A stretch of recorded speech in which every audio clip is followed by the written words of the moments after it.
Assalamu alaikum wa rahmatullahi wa barakatuh. Wa alaikum salam wa rahmatullahi wa barakatuh. Yeah, sorry for the delay. I'm just trying to do wa rahmatullahi wa barakatuh. we are really happy for the fact that we have invited a lot of scholars from different sources of life, and you accept our invitation to attend the program. We are really happy for that. May Almighty Allah continue to assist you. May Almighty Allah continue to shower His infinite mercy on you and your wonderful family. And may Almighty Allah accept it as an act of ibadah here in this world and the year after. My name is Dr. Bamiru Nuruddin Babatunde. I will be the moderator for the program. And the theme of the program, as you can see on the screen, is Beneath the Smoke and Syringe, exploring the prevalence, causes, implications, and solutions to substance abuse in Nigeria. As we all know that currently in Nigeria, we have a lot of issues as regards the issue of substance abuse. And even I think initially, some years back, we experienced that situation where we are having adults. It's very common among the adults. But today, it's not the issue of adults. We are now having secondary school students, primary school students engaging in substance abuse. Even you see pregnant women engaging in substance abuse, and this naturally will pose danger to the unborn baby. As far as the United Nations is concerned, based on their statistics, it shows that as of 2018, it shows that about 14.3 million Nigerians, they use one kind of substance abuse of the other. That is 2019 statistics. So if you have about 14.3 million that fall within the range of 15 to 64 years. Now, from 2018 to this period, it shows that either the percentage would have doubled or even increased by 50% or 30%. Even 40.3 million is a very huge number if you are using that figure as a benchmark. And that is the reason why the Committee on National Issue Development and Advocacy Synod under the Muslim Lecturer Association deem it fit that for the fact that we are celebrating our independence today on the 1st October, there is need for us to discuss issues like this so that we can look at how we can provide solutions, recommendations on how we can move forward as a nation. That is the reason why we have invited experts in various walks of life to come and look at the topics from diverse perspectives. At this point, I'm going to introduce our invited expert. The first person I have on the list is Professor Ibrahim Adekunle Oriagba, who is the head of department of pharmacology at University of Lagos, Nigeria. Also, we also have in the house with us in person of Professor Afolashade Airat Sulaiman, who is a professor of educational psychology and counseling from Islamic University in Uganda. And we believe she is going to give us some international perspective to the issue at hand. Also, we also have a clinical psychologist in the house with us in person of Dr. Aroyeun Olaleye Temitope from the Department of Psychology, University Pendidikan Sultan Idris, Malaysia. And finally, we have our sheikh with us in person of Mr. Said Salmon, who is also the Deputy Registrar Council Affairs, Yaba College of Technology, Nigeria. We invited these guests so that they are going to give us diverse perspective from the perspective of pharmacologists, from the perspective of educational psychologists, educational implications of this issue, and then also from the perspective of religion, and finally from the perspective of clinical health personnel. So those are our invited guests. So at this point, I'm going to read out our questions for us, and then I'll call the person that will do justice to this question. For each of the questions, we have a period of 6 minutes with us. 6 minutes for each of the questions. So when we are done with the questions, we'll move to the next invited guest for his own question. So by the time we're able to do that, within a period of 1 hour, 30 minutes, we'll be able to round up the program. So we have about 4 questions per invited guest, and after which we are going to ask for a takeaway, like a final note that the facilitator intends to give us.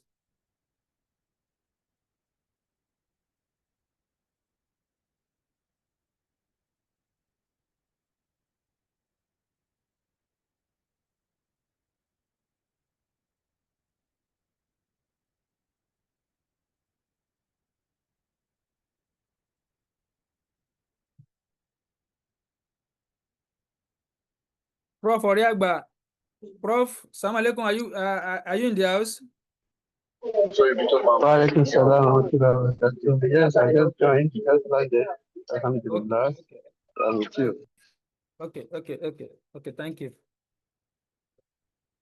The president of LMA is also here with us, Professor Ahmed Adejeji. After the discussion, is going to give us some briefing at the end of the program.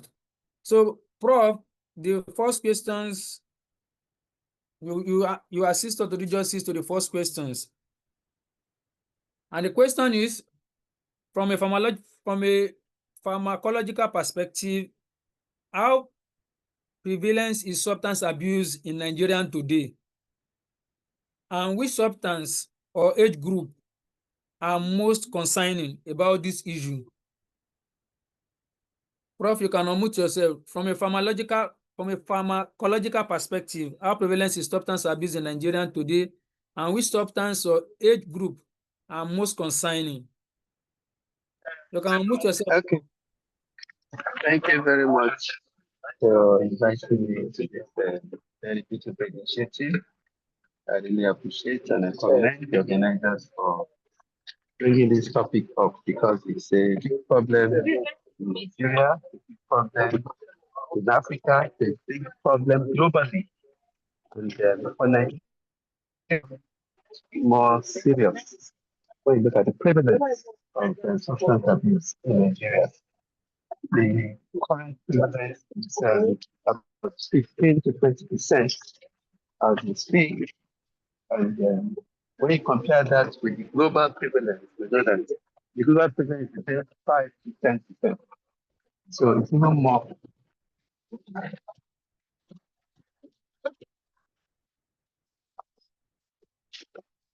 Hello, I hope you can hear me.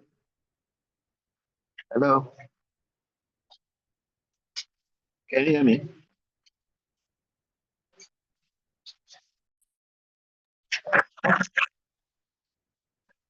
Prof, you can go ahead, but your network is a little bit, maybe the network is a little bit bad, but you can go ahead, sir. Okay, so I was just saying that the global prevalence is between 5 and 10%, but that of Nigeria is about 15 to 20%. So it is really high. And then the age group is, of course, the youths. These are the vulnerable groups. the youths, they are the ones that actually are mostly affected. And when I say the youths, I'm talking about starting from the primary school level. Yes, indeed, the primary school level is the starting point where children tend to become curious and test out some of these substances just for curiosity. And from there, they graduate to the secondary school. And some of them can actually get addicted even at that point in time. So the age group is the youths from the age of 10, 15 and above, and then going to about 40 and thereabout. So this group are the people that are mostly affected by substance abuse. Now, talking pharmacologically, you want to look at the main hormone or neurotransmitter that is actually affected, and that is what we call dopamine. Dopamine is referred to as a pleasure hormone, a feel-good hormone that is released by these substances of abuse. Most of the substance abuse, they release this feel-good hormone called dopamine. So once they are released, of course, the individual is good, it feels nice.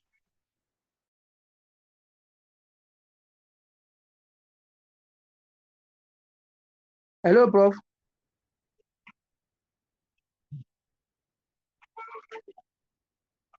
Youths, they are the ones that are mostly affected. Thank you very much. Okay. Thank you, sir. So the next question goes to Professor Sulaiman. Prof. Ma, from an educational psychology viewpoint, what sociocultural and developmental factors drive substance abuse among Nigerian youth? Assalamu alaikum wa rahmatullahi wa barakatuh. Wa alaikum salam wa rahmatullahi wa barakatuh. Warahmatullahi wabarakatuh. Nam.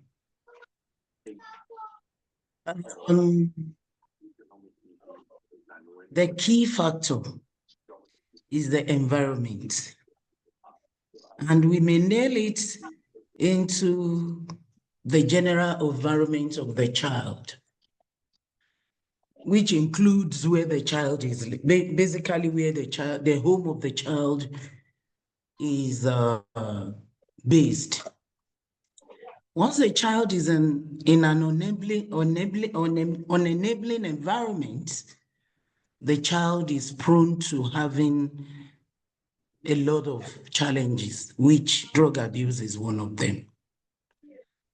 When, for example, a child that's living in an environment where drug is accessible, where they can easily get drugs, where you have people selling it here and there, and there are no challenges, that child is prone to becoming a drug user and eventually abusing the drug. Then closely related to that is the training, the home training of the child and the type of parenting that the parents adopted. There are different types of parenting style. In most cases, the laissez-faire and the permissive parents always have their children are prone to becoming addicts or using drugs, because especially coupled with the fact that they are living in an environment where drug is accessible, where they can easily get is as available for them to easily purchase and use. And they now have a parents who don't really care. The laissez-faire they don't care what the child do. It's all just their own thing is to just provide for the child, and the child goes from morning to night, no questioning, no monitoring, nothing. The same thing with the permissive. They can do they are free to do anything. and also those with authoritarian, those with high-handedness. I will just give dish dash orders without negotiations, without, that is what I want you to do. All of these, according to psychologists, could push children to use drugs. Then the role model thing. If the children are in home itself, that the parents uses drugs, because we have parents, even parents that sell drugs. Those selling drugs, let's remember that those selling drugs on the street are parents as well, and their children are seeing them. So, and they are neighbors to some children, and they are living in an environment of some other children. So it's like a circle where they live, they serve as role model, they are copied by children around them there, where they sell, where they are even parents. So when parents uses drug, sell drugs, live in an environment where drugs is accessible, the children, they are prone to using drugs and then becoming addicts.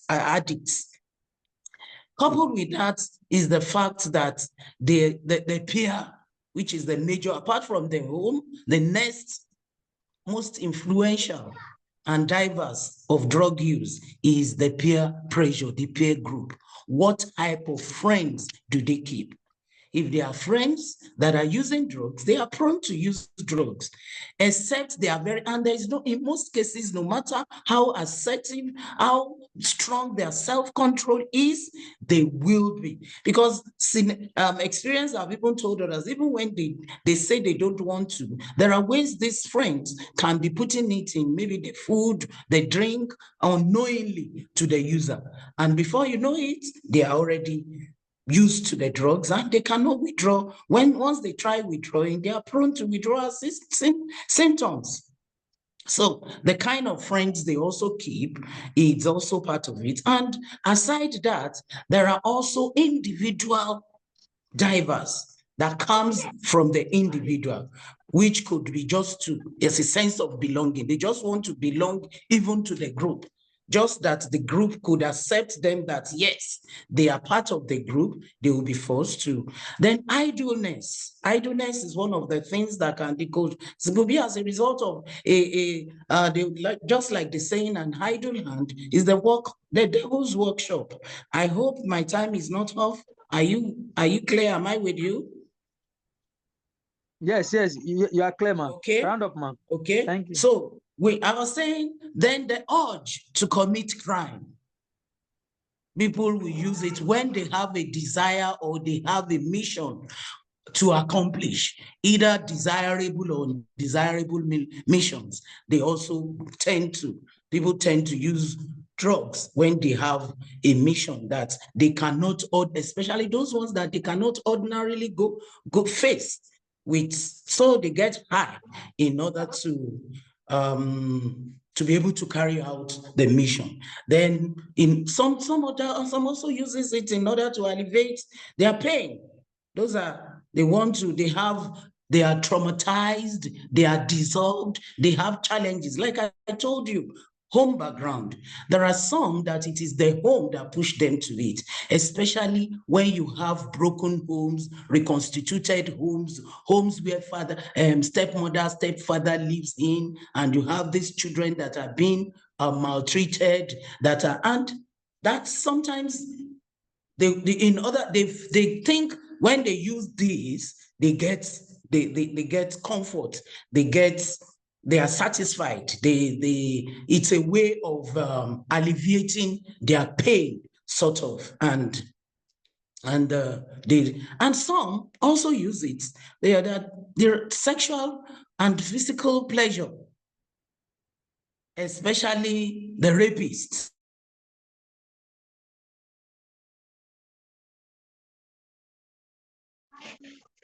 Thank you, man. Thank you, Prof.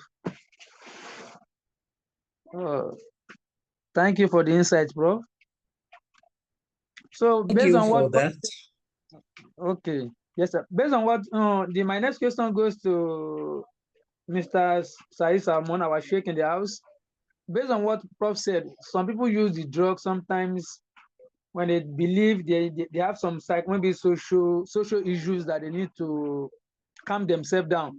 Like, for example, I have a question for our sheikh in the house that to what extent does unemployment and loss of purpose create vulnerabilities that religion institution can help address? The meaning of the question is this, that some people will say that because I don't have job, mo ní iṣẹ́, kò sí anything, I'm frustrated, that's this why I'm taking drug. So because of this, they assume that because of the fact that they have this social issue or psychological issue, I don't have job, I'm jobless, that is why I'm taking drug. So if I take drug, maybe I will not think about my problem again. So in this kind of issue or in this kind of scenario, how can religious institutions, religious leaders, our pastors and our imam, how can you people assist us in this area? We thank our creator for giving us this opportunity to meet via this platform.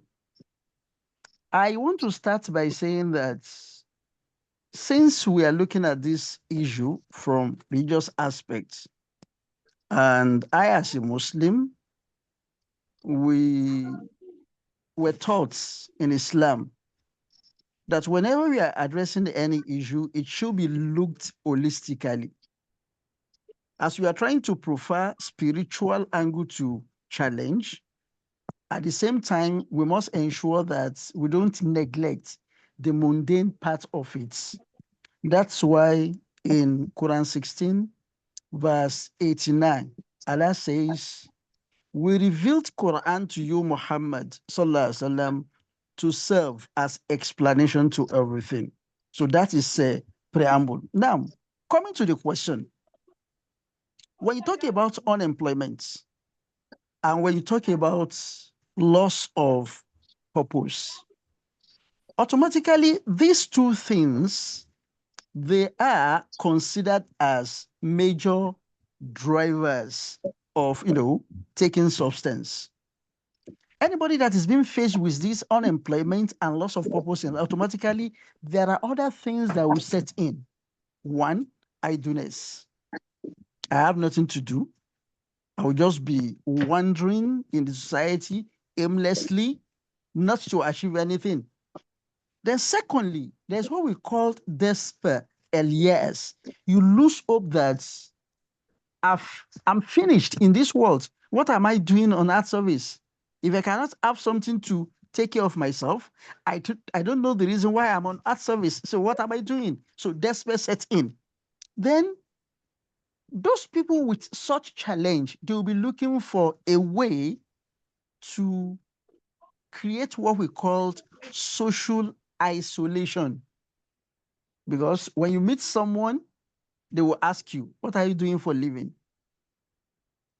In trying to run away from that question and the response that is not available, such person will create for himself social isolation.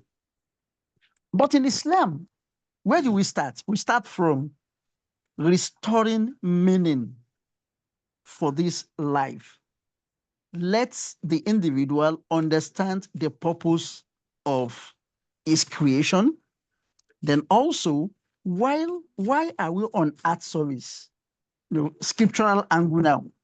And alhamdulillah, some of our experts here today will have read one or two things about Quran, where Allah subhanahu wa ta'ala made it clear that there is nobody on earth service without a mission.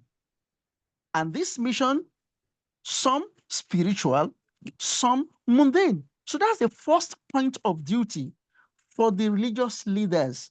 Everything is not prosperity. Let people understand why they are on earth service. Then also, there is what we refer to as referral. I could remember in counseling, then we were taught that one of the functions, duties of a counselor is referral, because religious leaders who is not a professional in a particular area, you should be able to refer. That is why Islam taught us that فَاسْأَلُوا أَهْلَ الذِّكِرِ إِن كُنْتُمْ لَا تَعْلَمُونَ. Ask those who know if you don't know a particular area. So let's assume the person is with this challenge. religious leaders should be able to refer such person to professionals like counselors, psychologists, and what have you, to come in a way to assist such a person. Then also, there should be a structured program that such person will engage in it.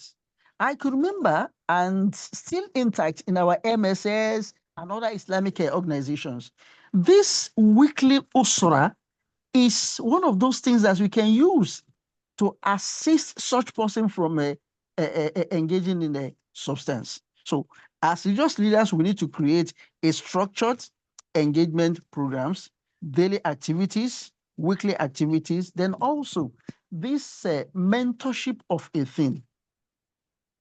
Mentorship, because someone who does not have anything doing automatically, a devil will use such person to engage in other things. So as religious leaders, we must create a structured engagement for those people. Then among which is to host job fairs.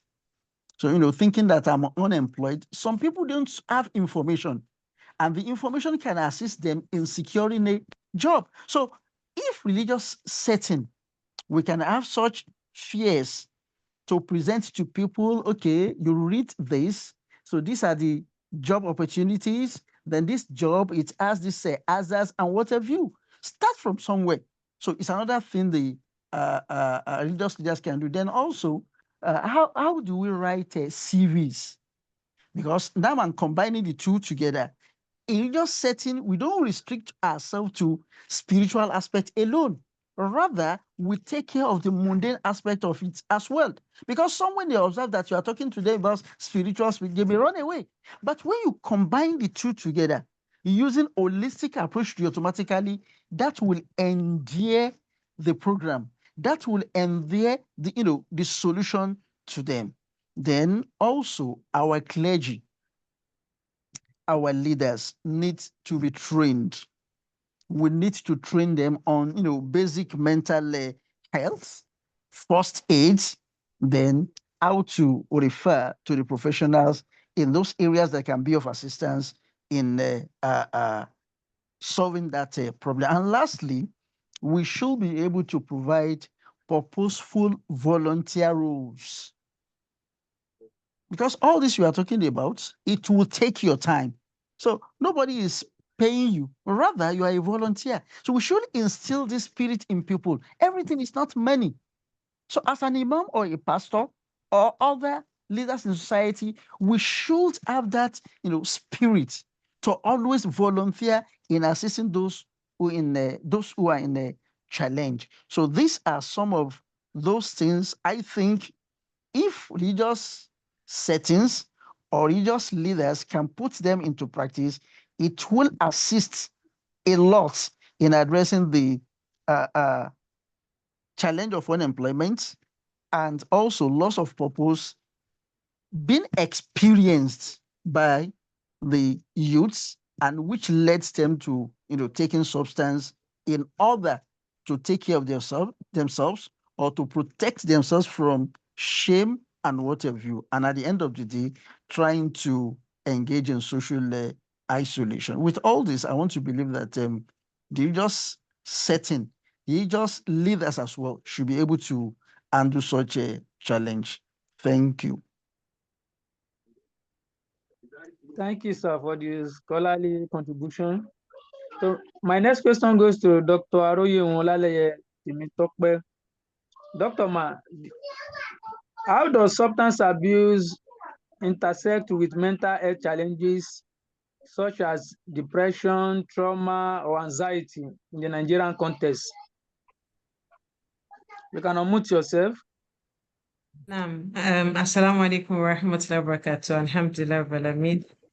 It's really a delight to have this conversation because conversations about substances is never early or late because it's a recurring problem. Yes, there's a strong correlation between substance use and other mental health problems. It's a double arrow relationship. Sometimes it is because of substance use they develop other mental health problems.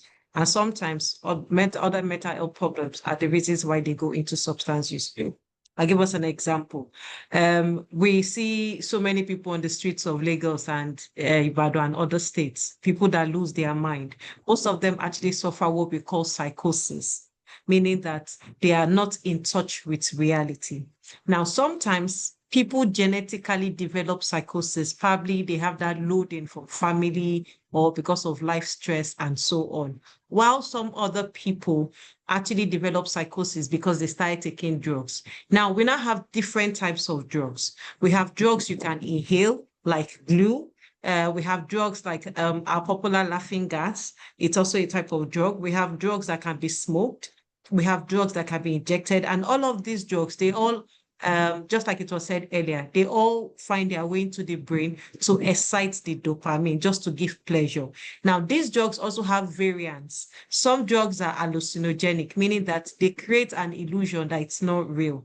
So, for example, somebody that takes the popular marijuana or cannabis, as we know, or eja, as we call, or weed, as many people may call it, it creates what we call hallucination, in the sense that they can begin to hear things that don't exist, they can begin to see things that don't exist, or they can begin to feel things that don't exist. I remember some time ago, I saw on WhatsApp a man that killed his son because he thought it was a rabbit, whereas it was a son that he was hitting with a stick. That is what substances can do for you. So yes, it can cause it. Then another example is another popular disorder that is also very difficult to treat is personality disorders. People that have what we call antisocial personality disorder, or people that have borderline personality disorder. Now, these are the people that we call louts in Nigeria, on the streets of Lagos. People that when they do things, they don't feel remorse. They feel entitled. They feel they have to use force or an aggression to achieve things. They feel that being on the high negative side is what makes them cool, or makes them acceptable in the society. Like, that popular word that people use, oh, I'm cool, I'm in vogue, you are obsolete, something like that. So those personality traits have very high correlation with substance use. That these are the people we popularly refer to as, in Yoruba, we say, Aomota, but not all of them are actually Omota per se, but because they possess certain personality traits. That is why. Now, what does this do for them? They always want to be on the antisocial part. If the government says stand, they want to sit. If the daddy says sit, they want to stand. And anything the government acknowledges as antisocial or against the laws, that is exactly what they want to do. And for those that have the borderline personality disorder, they don't have to be on the streets. They don't have to be loud on the streets, but their personality naturally predisposes them to risky behaviors. You have some people that they just always take unnecessary risks. When I mean unnecessary, there are some risks that are necessary, right? But these are risks that does not make sense. For example, a girl dating multiple men just to get satisfaction or pleasure, or an individual going into substance use just to get satisfaction. And we also must know that we are in the era of speed. In those days, the process of going to the kitchen, cooking, it gives you minimal pleasure until you eventually eat the food and you feel that full pleasure. But in these days, nobody wants to go through those processes. So we are in the world of speed. There's speed internet, there's speed life, there's speed money making, and so on. So also in pleasure. When it comes to gratification, in those days, we used to delay our gratification. When you have sweets, parents will tell you, wait, don't eat it until tomorrow, or don't eat it until 2 days time. But everybody was to satisfy their urges at that point in time. So one of the fastest way to achieve this is to take substances. So because of that, people develop other mental health problems like depression. Another thing is some people also go through life challenges and they don't know how to cope because nobody is helping them to cope. There's limited social support. Maybe somebody lost his job, lost his wife, lost his home, probably used to be a millionaire, and suddenly he has not even one kobo in his account. And he's trying to survive with life, but it's difficult because there's limited social support. So there's a tendency such a person may want to resort into taking substances. Now, this is not justified. It is not justified, but because There, such people may know little about how to seek help. And we also have this very poor mentality in Nigeria, even though things are changing gradually. But we still have that poor mentality when people don't want to seek support from professionals. They will say, when I'm not crazy, why do I need to see professionals? Whereas even when you're going through social problems, you need social support. Now, I hope that answers the question. Thank you. Thank you, Ma, for the answer, for the scholarly answer. Thanks.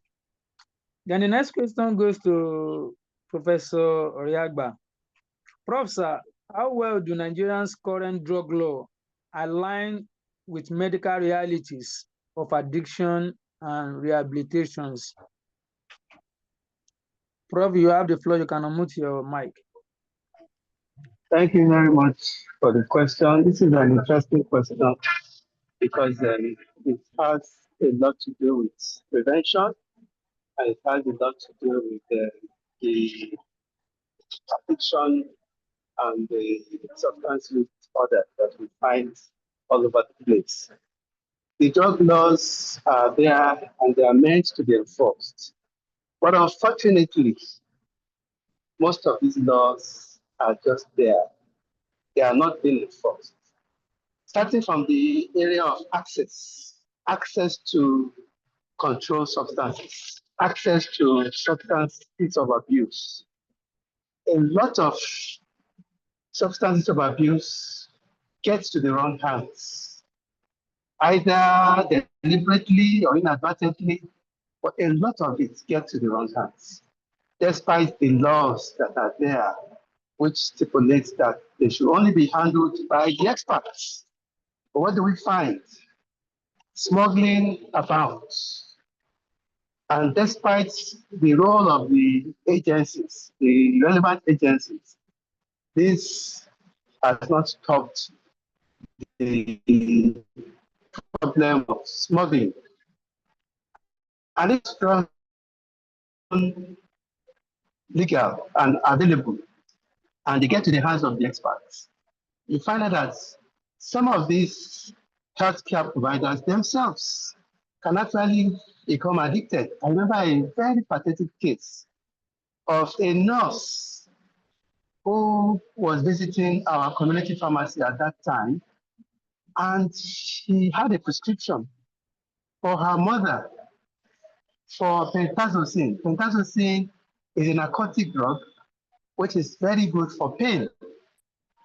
Now, she is a qualified nurse, and of course, she should know better. And of course, she was using it for her grandmother, as she claimed.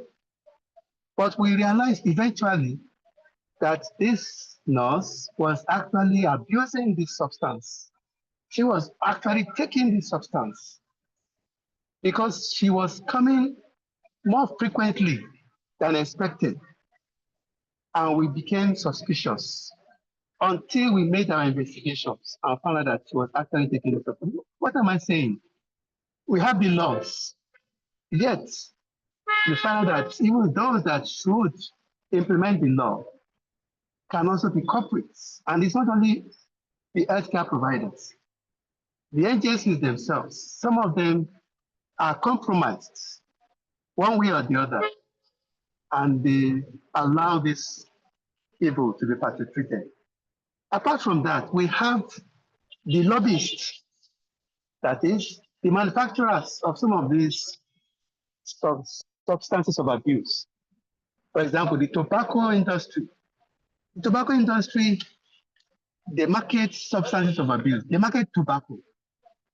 And they will do all that is necessary to evade the law, to lobby the governments, to lobby the lawmakers to subpedal on the law, on implementation of the law.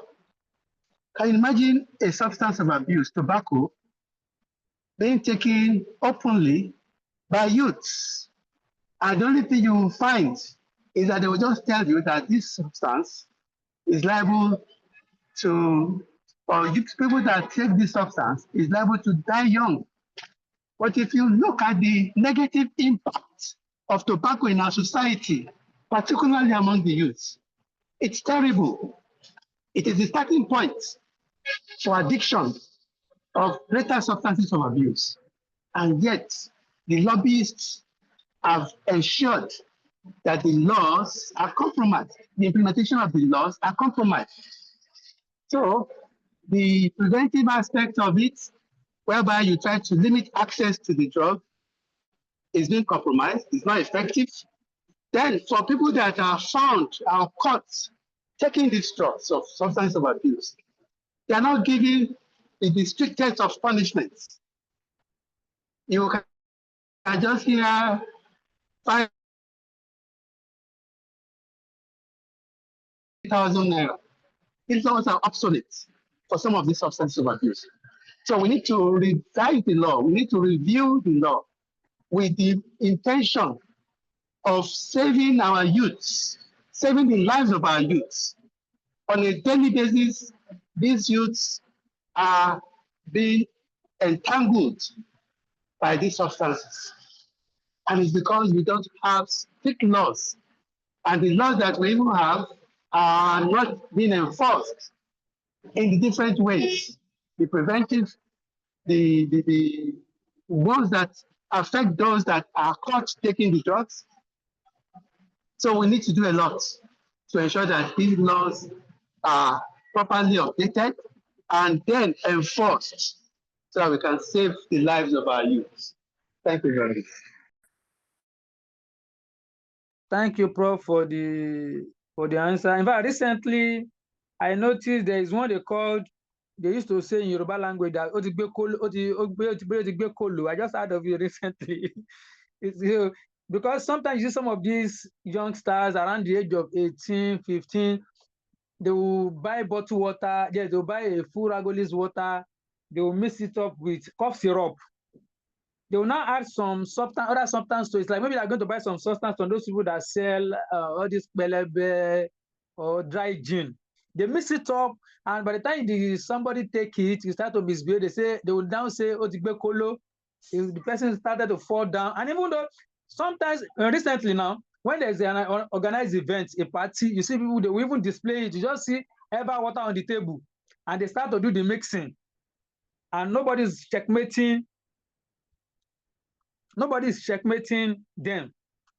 So that is one of the issues we have when it comes to the issue of the law.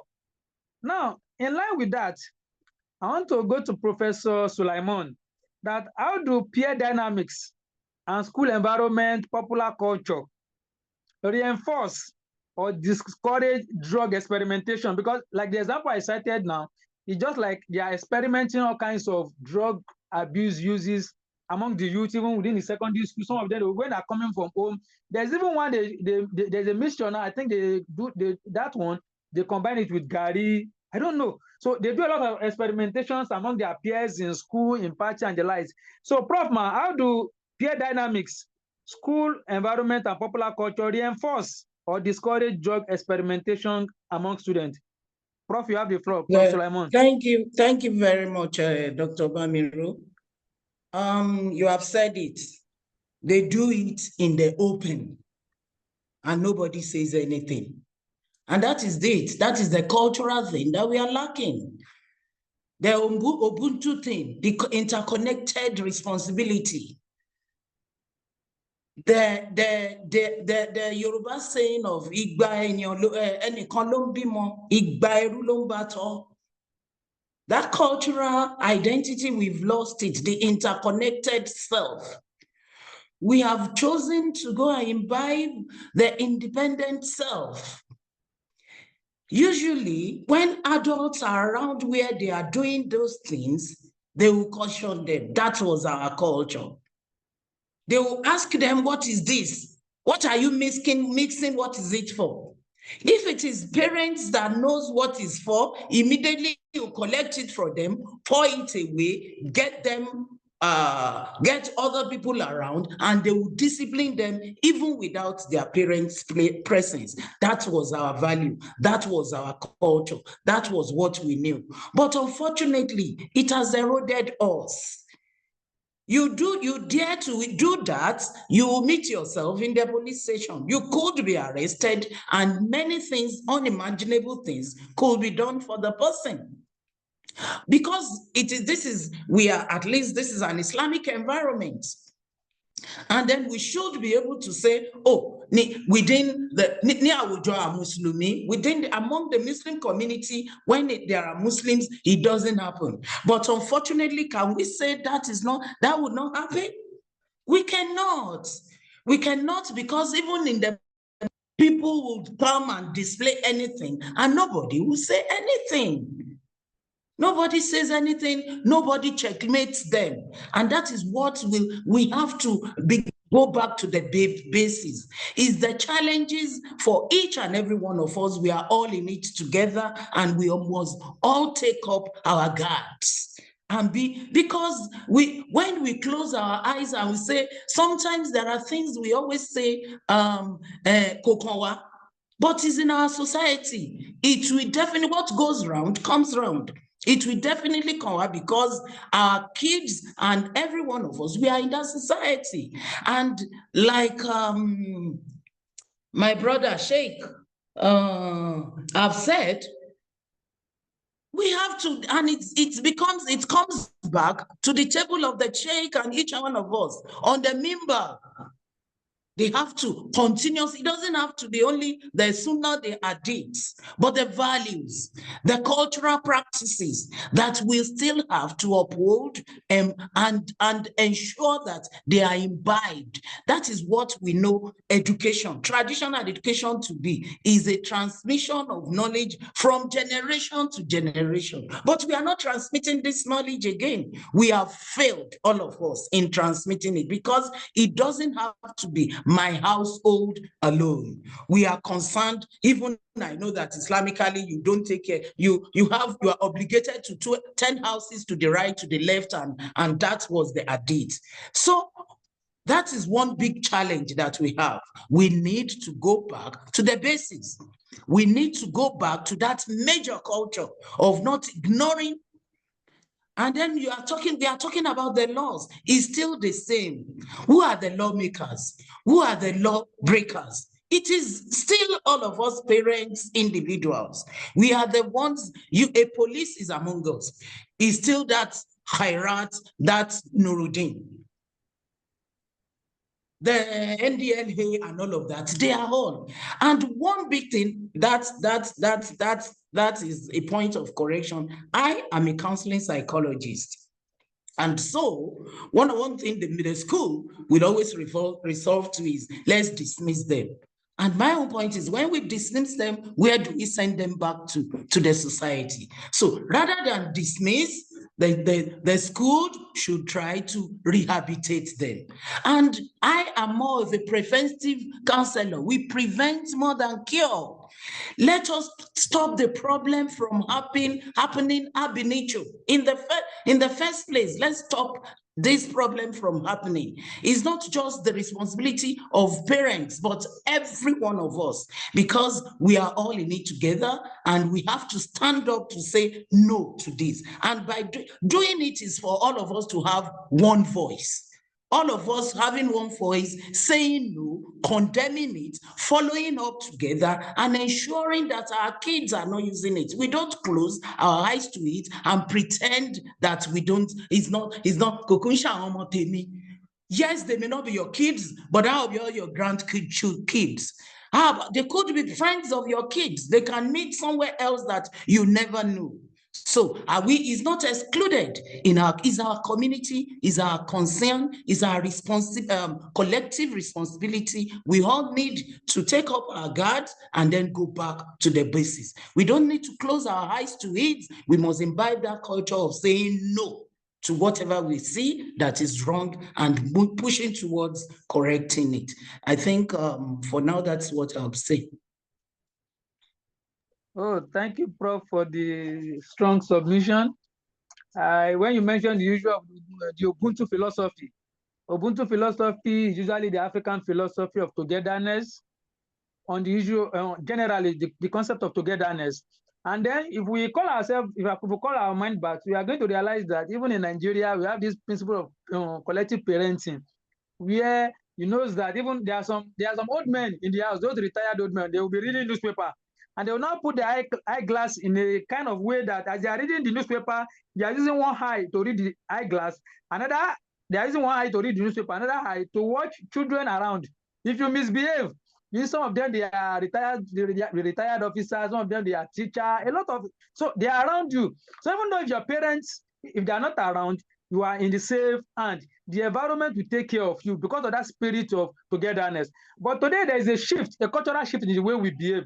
I have even witnessed a situation where, because an incident occurred to a student in a school, I was even in the school, some set of students, his colleagues, and even parents and brother, they organize hooligans, thugs to come and invade the school.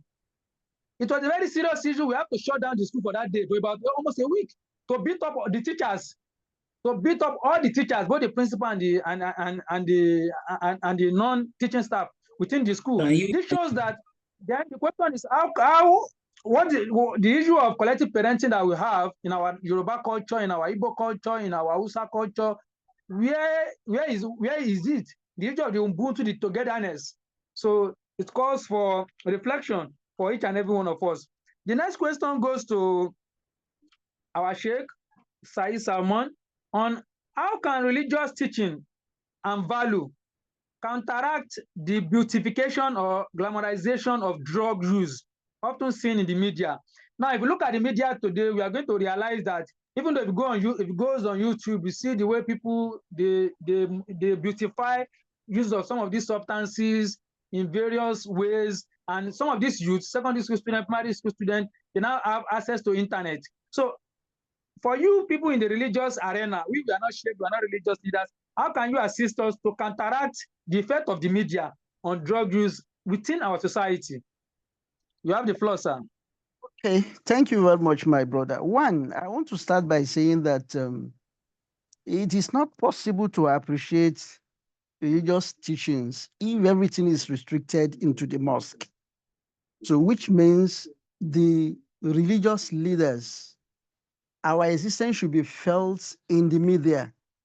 Our existence should be felt in social media and what have you. So, in that wise, all the teachings that Islam has for us on the issue of this substance taken and what have you, will be able to disseminate it. Then also, there are some ideas we need to rebut. But if you are not there, you won't be able to prefer alternative that will take people away from such. Let me start by saying that one, there are two things Islam attaches importance to them. When you talk about Maqasidu Sharia, and what's Maqasidu is that's the reason why Allah subhanahu wa ta'ala gave us Sharia. One is hifsu and nafs, to protect the soul. Whatever that you to lose your soul, Islam warns against such. That's why in the Holy Quran, Surah Al-Ma'idah, that is Quran 5, verse 90, Allah talks about intoxicants. You are not expected to take intoxicants spiritually and also for your own health, healthy life. You need to move away from it. Then also, Prophet Muhammad Sallallahu Alaihi Wasallam says that whatever that can intoxicate you in large quantity, automatically the small quantity of such person is unlawful for you to take of it. So in Islam wants us to protect our soul. Then also, hifdul aqil, that is to protect our intellects.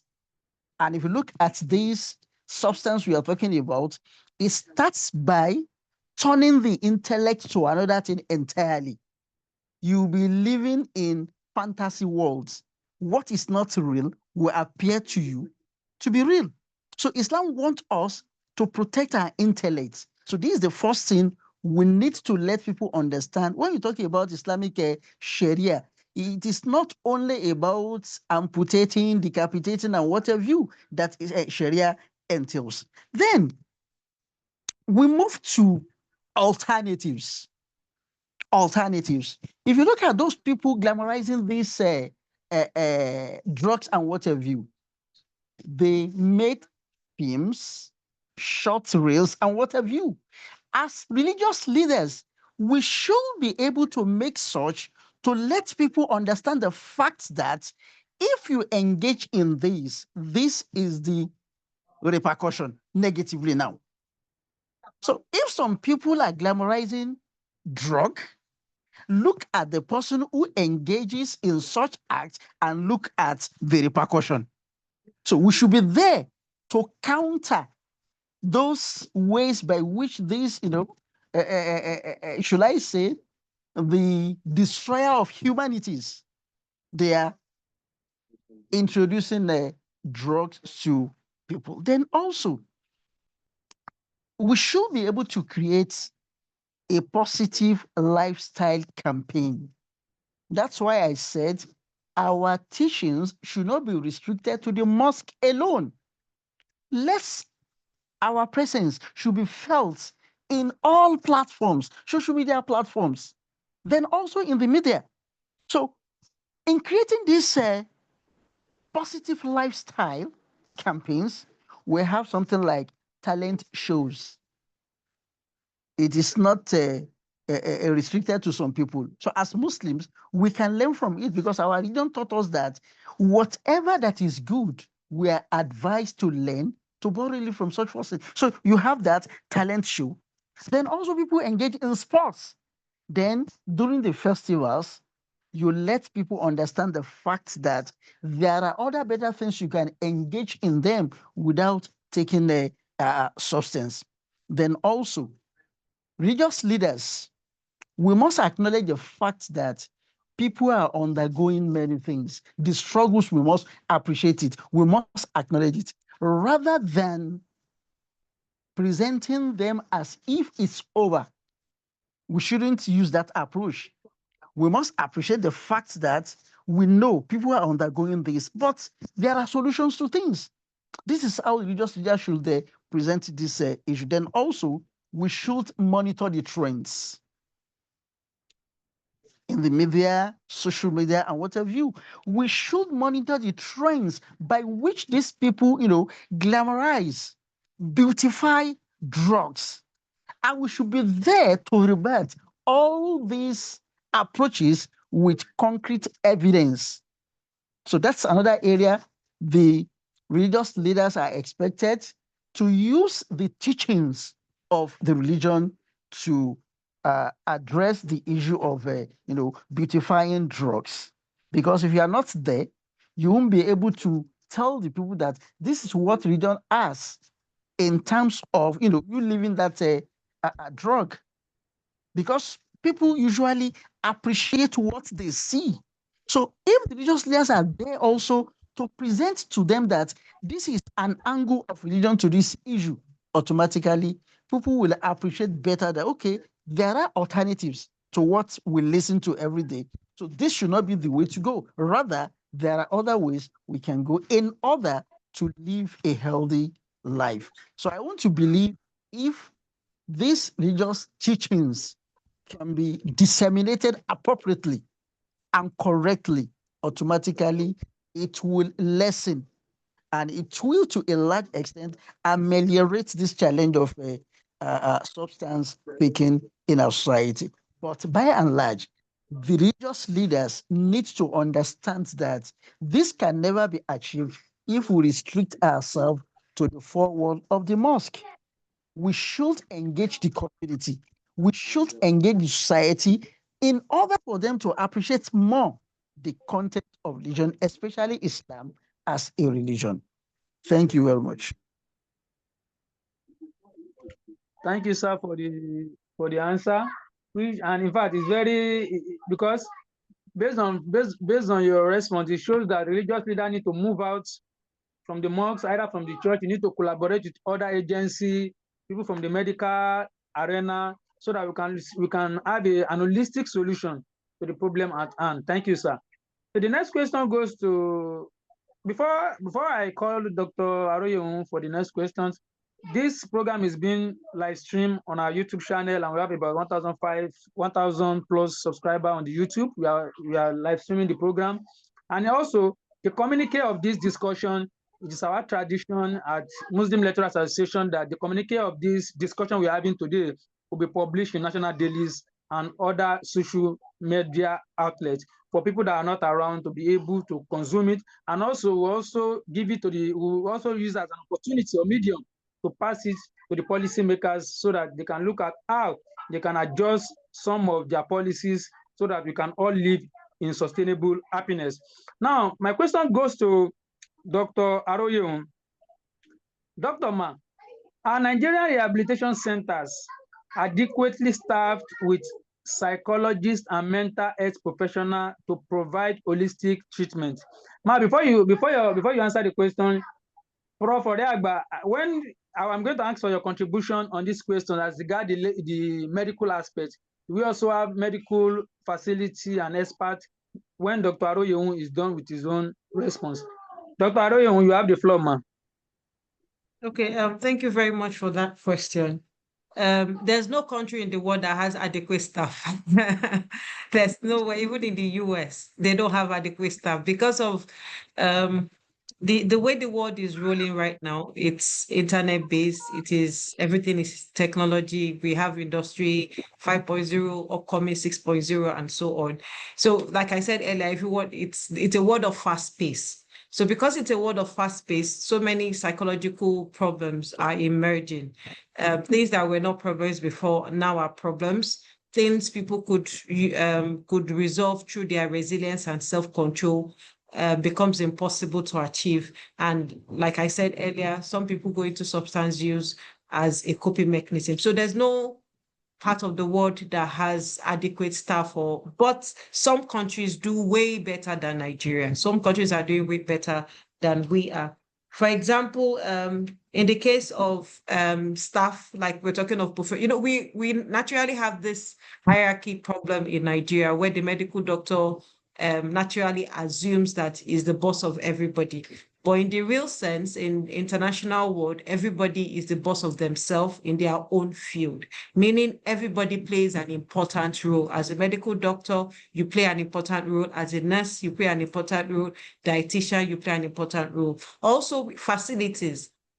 Public facilities are not well funded. Even the politics in Nigeria is not well funded, much less facilities that has to cater for mental health care. And even private sectors are afraid of inpatient treatment. Why? Because most substance abuse cases can be violent, and sometimes some of these patients can run away from the clinic. So many people want to take to public facilities, but even if public facilities do not have enough hands or enough therapists or psychiatrists or nurses or dietitian or nutritionists or counselors or OTs to cater for their needs. So we also have that problem. Aside funding, we have that shortage of staff. Then we also have what we call the reversed knowledge.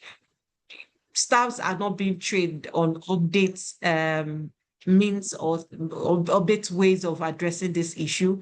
And some of the facilities, like for example, I remember many years ago when I was doing my posting at one of the psychiatric hospitals, they were using a particular tool which was developed in 1989. So when I did my PhD, I got the one that was developed in 2011. Now we have one that was designed in 2025. But I'm sure many of these hospitals still use the one of the 1989. So some of this updated information or knowledge are still lacking. Now, it's not the fault of the individuals, because there should be enough funding that should cater for their update training. We have private sectors too, but they are very expensive. We still, and of course, many people in Nigeria still patronize, I don't know how to label them, but I'll call them the traditional healers, where you see, I remember a few weeks ago, one of my clients reached out to me. He used to have gambling addiction, but now he started taking substances. And he reached out to me. He did a video call and he was in chains. His hands and his legs were chained. And that was just the treatment method. Yes, they tried to detox, but by chaining them, that may just be an old way of treatment. So, of course, after you detox them for 2 weeks, they don't feel they are unable to move, they are unable to do anything. After 2 weeks, that withdrawal symptoms or that urge to take the substance will naturally emerge, and they are likely to go back to take it. So treatment methods are still kind of obsolete. I know that so many associations like Nigerian Clinical Association, a Clinical Psychologists Association are doing their best to upgrade, but still they're still lagging. We all are still lagging behind. Then also, it will also require holistic treatment. Now, many of our hospitals, some of them still work with biopsychosocial, but in the recent time, it is no more biopsychosocial, it is biopsychosocial, spiritual, environmental treatment, in the sense that you must bring in the religion of the person and you must bring in the values of the person. Hence, I agree with what Professor Hairat mentioned about going back to who we are. Now, there's a confusion between who we are and what the society expects of us. And there's a deliberate mission to distract the youth. Okay, so if the youth are distracted, things will go the way the 1% of people want it to go. So one of the ways to distract them is the substance use. And of course, with this 1% of people that do not want this youth to get proper medical support or proper social support, many of these facilities are still obsolete. So if there were to be an adequate facility, then they'll be looking into all the components of the patient, not just giving the patient's medication or not just seeing the psychologist, but also attending to their social needs. Some of them, like was mentioned, some of them need spouses, some of them need money, some of them need jobs, some of them need to move completely away from their environment, to change friends. So you need to address all those factors, as they come or as the clients would need such. Then another very important thing I also like to add in this case is that in Nigeria currently, aside going to the psychiatric hospital, yes, there's that popularity for clinical psychologists now, which is good, and for counseling psychologists, good. But there's that most of the time they all go to psychiatrists, which is also good, right? But then aside the psychiatrists, the policy that guides the treatment and the policy that guides the prevention, just like was mentioned, are obsolete. Aside obsolete, are almost irrelevant. Recently, I think sometime last year or early this year, many countries had a meeting that all their policies are not working. Everything we are trying to reduce substance use, to reduce trafficking, to reduce sales, nothing is working. And one of the things that was discovered was that there has to be a shift from the perception on how we address mental health, how we address substance addiction. Now, substance addiction shouldn't be only go to prison, stay there for years. Even in the prisons, they still have access to substances, right? Especially tobacco. And there's this classification. We have legal drugs, non-legal drugs. Legal drugs are tobacco, alcohol, while others like heroin, like morphine, even some of the morphines are even legal for medical use. So, but then some people abuse it. So one of the things that was discovered was that policy plays a very big role, and facilities and harm reduction facilities plays a very big role. Though when it comes to harm reduction facility, I have my philosophical bias because I'm a Muslim, but certain aspects of harm reduction facilities plays a big role. So when the conventional facility is not functioning in Nigeria and the conventional handlers are not getting enough support, they're not hearing enough, like we see many professionals are leaving Nigeria, going abroad. Obviously, it goes back to the society. So the way it goes back to the society is that those that are seeking support are likely not to get proper prognosis for their addiction. And eventually, those that are yet to seek treatment are probably not likely to go to seek treatment because even their colleagues are not getting the treatment they need. Wala wala. Thank you for the response. Prof. Oreagba, we also need your contribution on this as regard do we also have medical facility, medical personnel? Are they adequate in addressing or in combating this issue, looking at the statistics that we have and the numbers of youth that is having this issue? The floor is yours, Prof.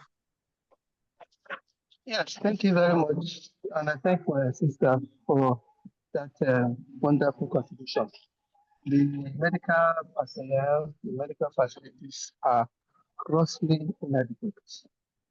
And you can see the exodus of medical personnel from Nigeria. It's happening on a daily basis. The Japa syndrome seems to have come to stay. The doctors, the pharmacists, the nurses, physiotherapists, psychologists, all the various levels are leaving the country in worse. And that even makes the situation worse. How do we address this? We did the trainer workshop some years back. That is the Islamic Medical Association of Nigeria. We knew to get to this level. And we felt that we should be training not only our colleagues in the medical sector, but we should ensure that we also train other stakeholders, starting from the parents. So we have workshops specifically designed for parents. We have workshops specifically designed for the clergy, the imams, the pastors. We have workshops specifically designed for students who will become peer ambassadors in their various schools, right from the primary school. So these are strategies to help to mitigate the worsening problem, which cannot be handled only by the medics, the medical professionals. Everybody is involved. And for you to handle substance abuse successfully, you must be trained. If you are not well trained, you might not see the impact of the problem and the strategies to mitigate it. Imagine a youth who is not aware, who is not enlightened about the problem of substance abuse. Such a youth can be easily lured through peer pressure. Now, compare that with another youth that has been trained, that has been enlightened. Such a youth will be a positive peer ambassador and will be able to discern the minds of vulnerable youths.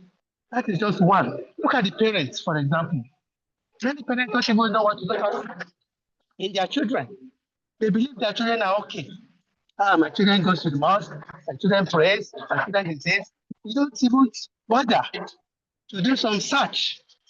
Suspicious, what we call spontaneous search at certain times to monitor their movements, to engage them, to actually think of what exactly is my child thinking about. Does he have any problem? How can I engage them? Do we really engage our children? Do we really try to address their needs, apart from the running all around to cater for their school fees and the rest?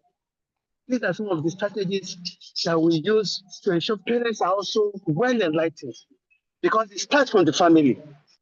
If the family is not well orientated on substance abuse, then that child may be gone forever, God forbid.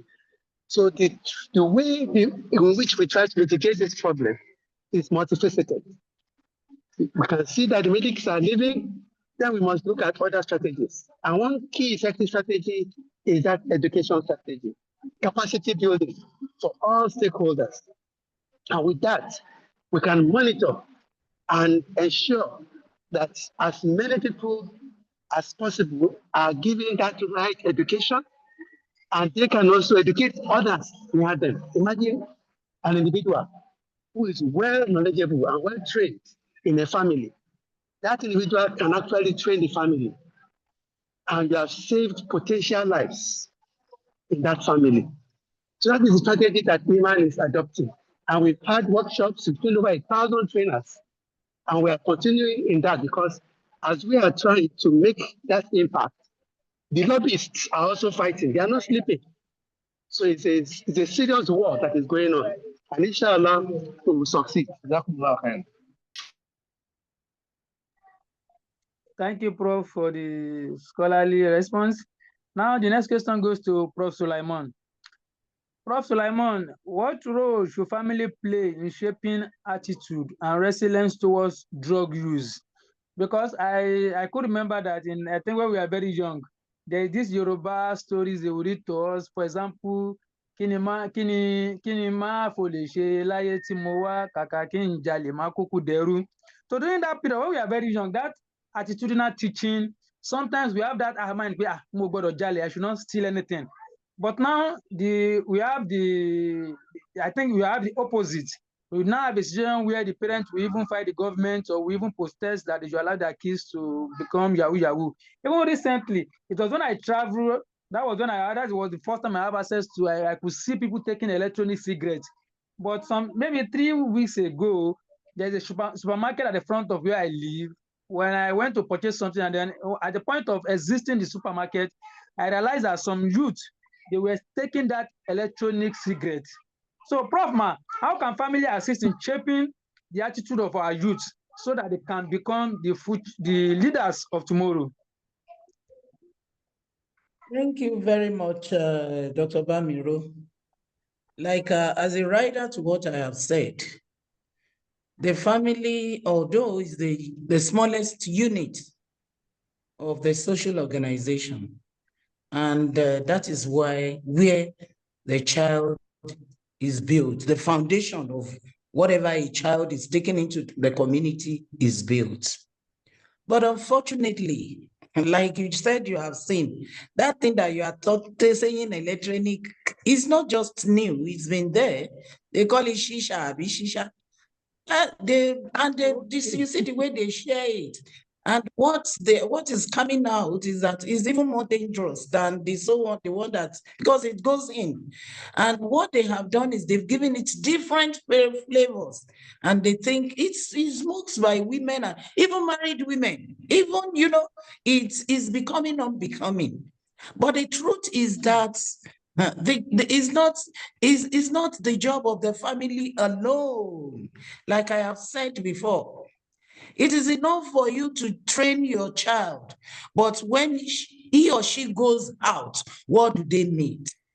We are now living in a society that is different from what we used to know. I'm talking about almost 15 years ago, is this when I had this shock of the training at home. When I was training, when you are training, you are busy at home inculcating, imbibing this culture in your child, and he goes out and comes back to tell you that even professors like you, they came to that gem center now, they came to come, and I saw one so person in so university that came, and it was the so. And the spirit of me waking up my child to say, why look away? Is that you see? So the truth is that yes, it will require a very strong self-control and really very, very, very strong assertiveness for a child to deal with the challenges without the support. So the thing is, right back at home, we continue to give them that support. We understand, because for me now, I actually empathize. I actually empathize with the children of these days, because in our own days, we are all, there's that communal, there's that, like I said, that Ubuntu was there. You are being watched by everybody. It's not just your parents. So it's not the duty. But these days, when you are busy training your child, when they busy, like Professor Oreagba mentioned something, they go to madrasa, and majority of us even also forgot that beyond going to madrasa, beyond going to school, beyond going to all of those things, we still need to do a follow-up. But when you do all this follow-up, are they going to live in isolation? They are not going to live in isolation. They are going to, so it's like oraso panoso tobano bayawa supatun tiawa supababaya wesungo. If you train your children and your neighborhood, because it's not when you are living in a community of 10 houses and you are the only person sane. Because sometimes I look around to see, am I the one that is sane? But it takes me time to say, no, because this is not the right thing. But you see that the abnormal has become the normal and the norm has become the abnormal. It is you that is covering, that is, you are doing the wrong thing. And it is the person that is naked that is right. And you see the way the society and everything praises that.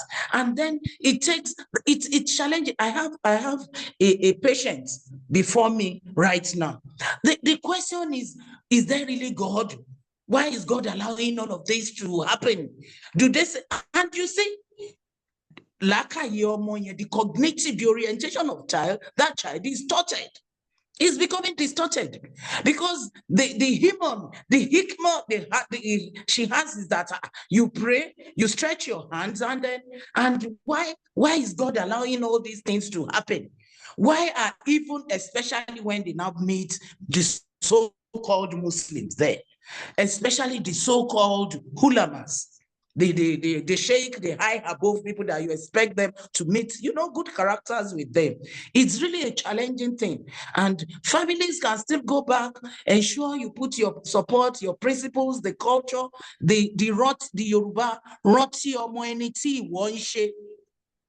Remember the child of who you are. We keep singing that music to them, but it goes beyond the home alone.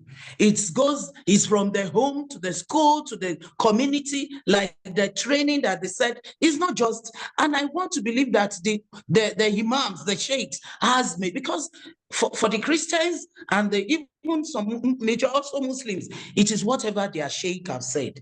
My imam said this. Some of them don't know the hadith, they don't know the Quran, but imam so have said this, and that is it. So I think, like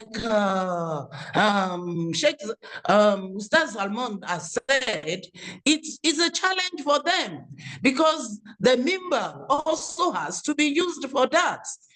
Let the parents, let them be aware of what is in the society.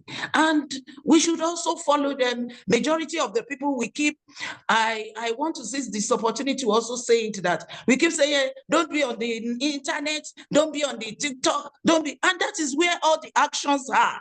For me, as a counselor, the mother has to be, parents has to be cutting edge parents. You have to be there with them. If you don't know the slangs, they come up, they take the slangs, and you don't know it, and it's happening right there in your nose. So you have to read about it. They have to be educated about it. They have to have the knowledge of what is going on. What do they call them? What are the terms for it? So that it is only when you are knowledgeable about it that you will be able to correct, there are times you say it and they say, and that is an opportunity to educate them about it. But when you as parents also don't know about it. So we have to be there. You have to be cutting edge parents. You have to be there with them. Be on the social media, be on the, wherever they are, be there with them, be their friends, move with them. So that you'll be able to know what is shared, you can even, for me, I disguise, I can be there as, not my name, not my picture, not I'm a friend that has just clicked. And that is how to go about it. We have to always be there with them. And it's not only the home, and it's a collective homes. When we all, it is for us to speak with one voice. Is when they now go out and they are hearing the same thing, because we all come from homes. When we come to that madrasa, to that community, we are from different homes. When we come with that zeal, without voice of no to the drug, no in everywhere, in the church, in the mosque, in the media, then we are beginning to have a collective voice. But when the homes are doing it and some homes are not doing it, and the society remains what is it, with the 1%, like they said, and they are more stronger. So we really have to also be stronger, not be, we won't let off our guard. We won't say we are tired. We won't say we are not doing it. We almost speak out, pick up our roles as elders in the community, wherever you are, even if they are not going to hear They're not going to do they're not going to do your bid, but let your voice be heard. And that is what we are doing here. Now, we are saying, trying to push it out that this is going on. And for us as Muslims, we know it is there. We are not closing our eyes to it. And this is our resolute about it. May Allah make it easy for all of us to be able to stand up to that responsibility and that challenge, because it's a collective one that we all must face. Assalamu alaikum wa rahmatullahi wa barakatuh. Wa alaikum salam wa rahmatullahi wa barakatuh. Thank you, Prof. Ma, for the strong submission that there is need for us to make use of our family philosophy or family value. We need to entrench that value in our children so that they understand that in this family, this is our value, this is what we stand for, and this is what we represent.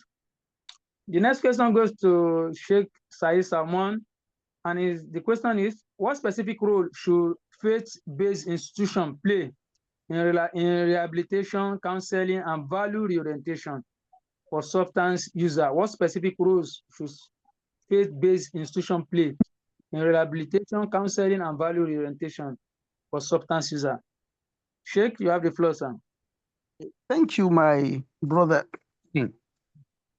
I want to start again by saying that, because if you look at this rehabilitation, counseling, and value reorientation, looking at these three issues, it will appear to some people that religion has nothing to say about it. It may be relevant when you talk about other religion, but when you talk about Islam, everything is well encapsulated in Islam. A good example, look at Prophet Muhammad sallallahu alaihi wasallam. There were several companions. Some were idolaters, some were sinners, thinking that as a result of this sin, have been condemned. But Prophet Muhammad sallallahu alaihi wasallam welcomed them, empathized with them, then guided them to the right path, to the extent that when you talk about high level of spirituality, you mention many of them.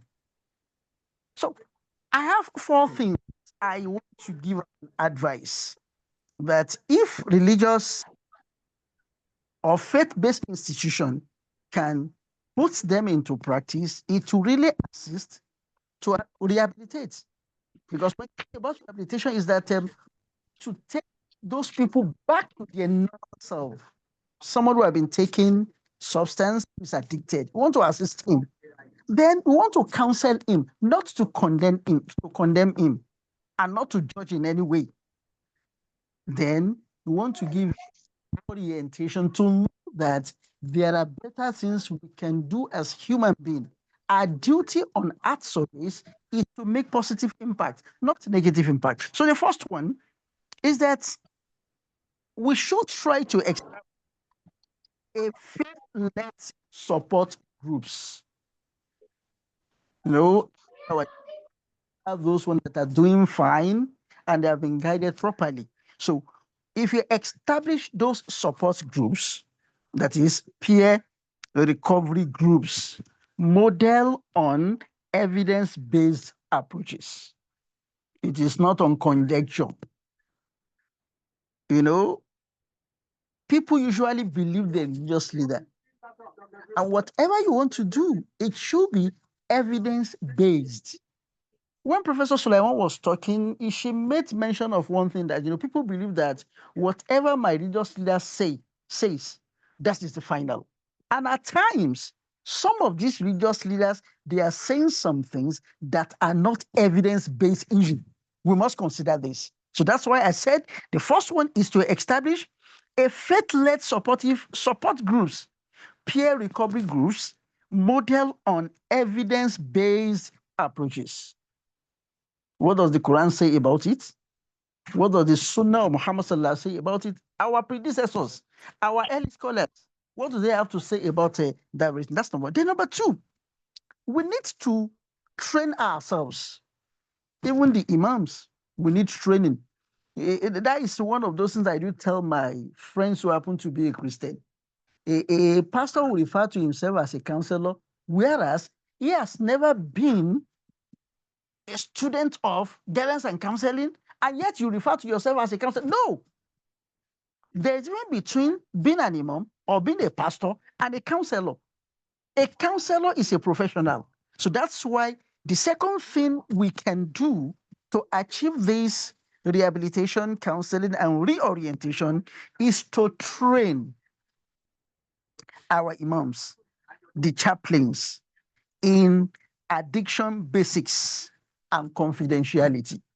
You know, confidentiality is one of the principles of counseling. So we need to train our imam. We need to teach our imam. And the pastors as well, we need to teach them what we mean by the basics in addiction.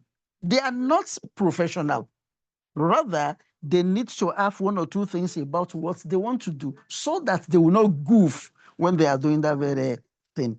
Then we should be able to create transitional housing or halfway program with skills to train those who involve in that activity. And the last one, we should formalize referral network.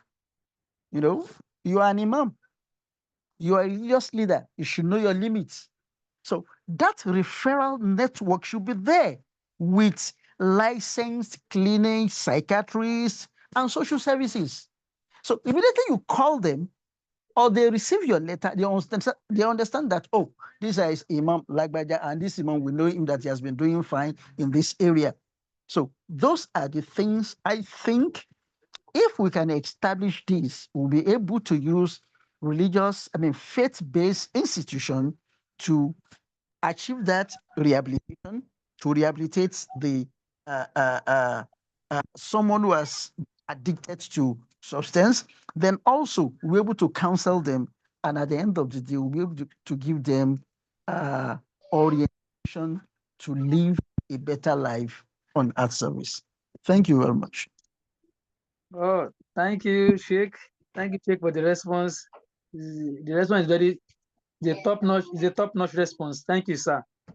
When you mentioned the issue of confidentiality, is really an issue. That is why even some people today, they find it difficult to provide some information to some religious leaders on the issue of this confidentiality.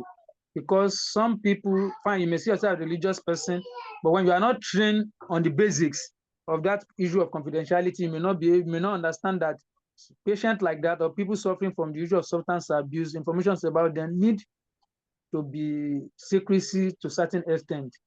The next question goes to Dr. Aroye. Dr. Aroye, what innovative psychological or community-based intervention could strengthen policy efforts to curb substance abuse? What innovative, either psychological or community-based intervention could strengthen policy efforts to curb substance abuse? You can unmute yourself, man. All right. Thank you very much for the question. Before we can be innovative, we have to have the fundamentals, right? So I think one of the basic thing is making sure that the fundamentals itself are available. Like we said earlier, there's proper facilities, there's proper funding. The government acknowledges, governments of many countries of the world who publicly acknowledge the rise in mental health, rise in substance use, rise in drug sales. Aside from, well, I stand to be corrected, but aside from the news we get to see by NDLEA arresting people for drugs, it's not like we actually get that outright follow-up from that. So I think the basics has to be in place before we can be innovative. So the basics on policies too. And when it comes to policies, it's robust. Like we said earlier, it's not just punitive measures. There has to be therapeutic measures, there has to be familial measures, there has to be financial measures to resolve this. And those measures would then be innovative if they fit the time and space we are in right now. So I'll give an example from Australia, one of the countries that are able to address some of the issues, especially on tobacco and some other drugs. Number one thing is, one of the innovative things Australia did, aside, we know these countries are well equipped with digital technology. So of course they incorporate that and they are able to pursue and monitor all their policies. So one of their policy is that there is a time of the day you can actually buy tobacco. Unlike anybody can walk into Mama Lagbaja's shop and buy cigarettes anytime. Or in other countries, they can just walk into any shop and buy cigarettes. So one of their innovative policies is that there's a time of the day you can buy cigarettes, tobacco especially, and of course other legal drugs like alcohol. Number two is when they monitor the sellers. All sellers are registered, so they monitor the sellers. If any seller buys, sells some of these products at the wrong timing, they arrest the seller, not just the buyer, right? But they arrest the seller because the buyer would not be able to buy if the seller did not sell. So sellers would also be careful and want to stick to the rules. Another policy they came up with is that you have to be 18 and above to buy. We know so many people claim to be 18, they could use fake IDs, but the IDs can be verified now. So the moment the seller is verifying the ID, it goes to the database. That is them incorporating digital technology. It goes to the database and they are able to confirm. So if anybody is bringing in a fake ID, of course, nothing will go to the database. So by the time, by the end of the month, they come to review how many people came to buy tobacco, who are those, and by the time they realize that, some of these IDs are fake, they can always trace them.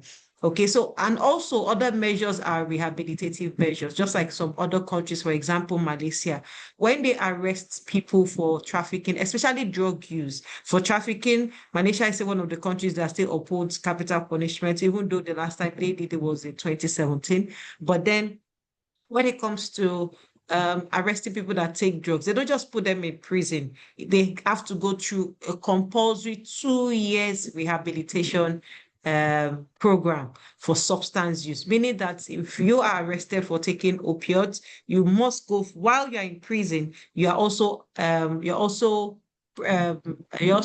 registered for a 2-year rehab program. So this goes pari passu, and because Malaysia is a Muslim country, it is usually religious incorporated, and to a good extent, they have very positive results. So other than that, there's also digital use for contingency management.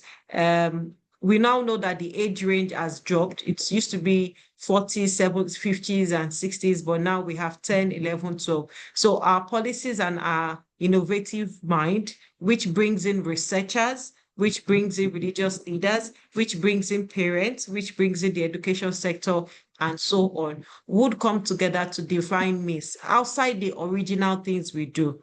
When we see someone take drugs, typically we label them, we probably talk about them. Lagbaja is taking drugs. Did you see? Do you know? Blah, blah, blah, blah.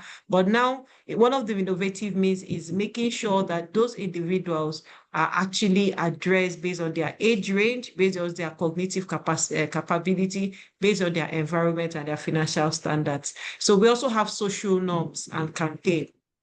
I think this had been addressed well by all the speakers. We have to go back to who we are. It's typical of us now because of our education and social media. We have a typical Nigerian girl who wants to live a life like an American girl. It's impossible. You still have that cultural gap. So because parents themselves are not taking responsibility, we are moving away from our social norms. So we can't just bring in the ideology from America and drop it in Nigeria as a policy. We have to conduct research and understand what fits, what is our round peg that fits our round hole. So that's very important. And we also have social capital. This takes us back to training of our expertise and also encouraging. I remember when I wanted to study psychology, many people discouraged the course because some people thought, you will not make money from psychology. In those days, people wanted to be doctors, lawyers. So, but now it is shifting. So if we now have to encourage, because we need that social capital base, right? We need that skill. We need those skilled labor. We need those skilled knowledge and so on. So we might need to encourage more people to go into professions. I think this is just by the side. Psychology is not going to be one of the courses or one of the professions that AI will take away. Yes, we incorporate AI in treatment, but of course, that human touch is still very much needed. So we also have to do that. Then also, we have to go back. We can also incorporate virtual reality, telecommunication, so many adverts. Even though we see adverts on the screen saying smokers are liable to die young, we should have counter adverts. And also, of course, it requires funding. But this also takes me back to what I've emphasized, that it's a deliberate measure. Like we have to see substance use and it's a conglomerate, right? Substance addiction, substance use, substance sales. It's a big business. It's an industry on its own. Even though we may not want to accept it, but it's a big industry. It's just like when you sell rice, you want to come up with, innovative ways, ingenuity ways to sell your product. So that is why we see that people now lace drugs in candies, they lace drugs in cookies, they lace drugs in drinks. There are so many ways they are trying to get the youth. So if we have to be innovative, we have to go down and understand the mind of an individual that takes substances. Why would they want to take substance, and to what extent would they seek substance? So if we are going to counter that with our ingenuity, we have to find a solution that is pari passu with that. So it's a big business that is, in fact, the ways they sell these products can be very, very, very tempting.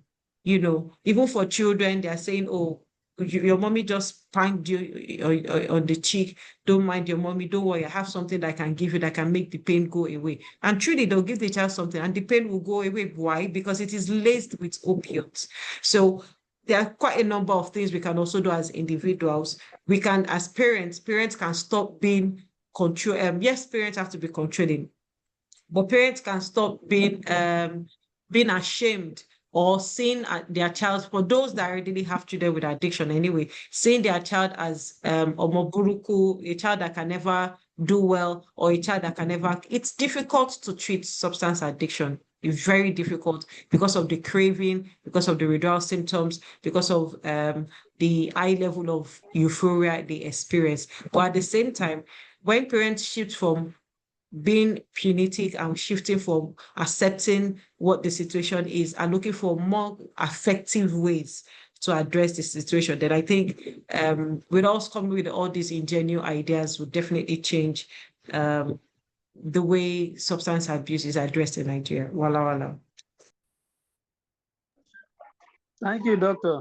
Now, to Professor Oriagba, this is the last question to you. So when you answer the question, can you give us a parting word or a final note that our participants or those that attended the programs can take home when you are done with answering the last question?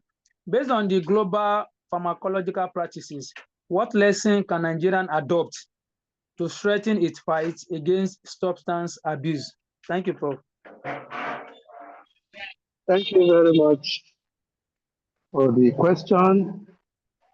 On a global perspective, you realize that a lot is being done on prevention.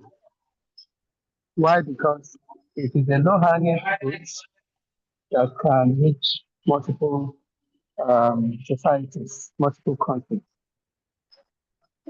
In Turkey, we have this Green Crescent initiative that brings together several countries, over 30 to 40 countries. And that is basically a way of harmonizing the thoughts, harmonizing knowledge, sharing lessons among the various countries, fighting against substance abuse. So on that global level, when we have common strategies, it becomes easier, more effective. And you can actually get funding to do plenty of this work. So the low-hanging fruit that I would recommend for Nigeria is that preventive strategy, whereby you are giving a lot of public health education, public health enlightenment, and it becomes a norm. It becomes the household name. Say no to drugs. Drugs can kill. Drug is killing your neighbor. Avoid substance abuse. Because The problem of substance abuse, as was mentioned by the previous speaker, is that it's very difficult to stop it once you are addicted. Addiction goes through a phenomenon. It starts with tolerance. Okay, tolerance means that you need to take more of that particular substance for it to get the effect. From tolerance, it becomes dependence. Okay, you become dependent on it. And then from dependence, it now gets addiction. Now, if it gets to the level of addiction, then that is a brain disorder. That is, the structure of the brain has been damaged. And that is why we don't want it to get to that level when it becomes so difficult to treat. And so when you do a lot of prevention, a lot of preventive campaign, you are able to dissuade the minds of so many people.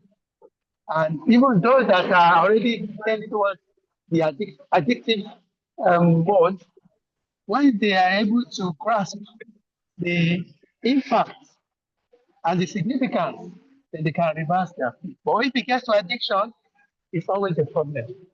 An addict that has been rehabilitated for several months and has decided not to go back to drug, but because of that brain disorder, any trigger can take him to the ghettos. And you'll find him amongst the substance abuse colleagues. So my parting word is that the government should collaborate with healthcare providers, with religious leaders, with teachers. Teachers are very, very key when we talk about prevention against substance abuse. And of course, the community leaders and the clergy. They must have that collaboration. And then we must continue to advertise, publicize this problem. It's like everybody is so silent. We don't even see anything talking about saying no to drugs. Everywhere is just silent. Well, we are sitting on a gunpowder. So we must have aggressive publicity to let people know the dangers of substance abuse. It must enter our television. It must enter the radio station. It must enter the newsprint, the electronic media, and then the social media. So that anywhere you go, what you are seeing is say no to substance abuse. Substance abuse can destroy your life. It can destroy your property. It can destroy your family.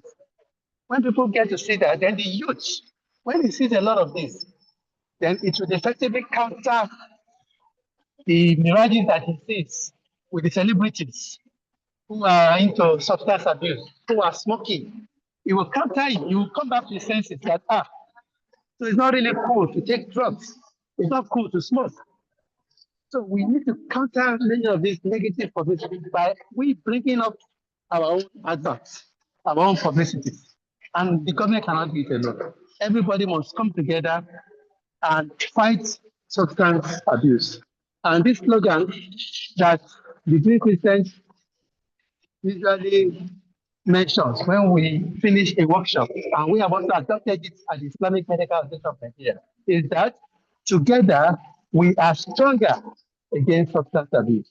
Jazakumullah khairan for the invitation. Assalamu alaikum wa rahmatullahi wa barakatuh. Wa alaikum salam wa rahmatullahi wa barakatuh.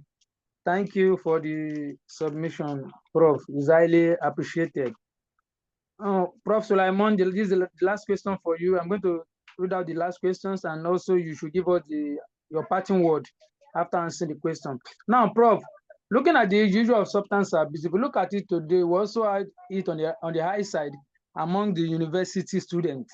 So the question is, can schools, maybe colleges of education, polytechnic, and schools and universities be redesigned as a frontline institution for early detection and prevention of substance abuse? Recently, I understand that our excellent First Lady of Lagos State organized a campaign on the issue of substance abuse with the leadership of Lagos State University.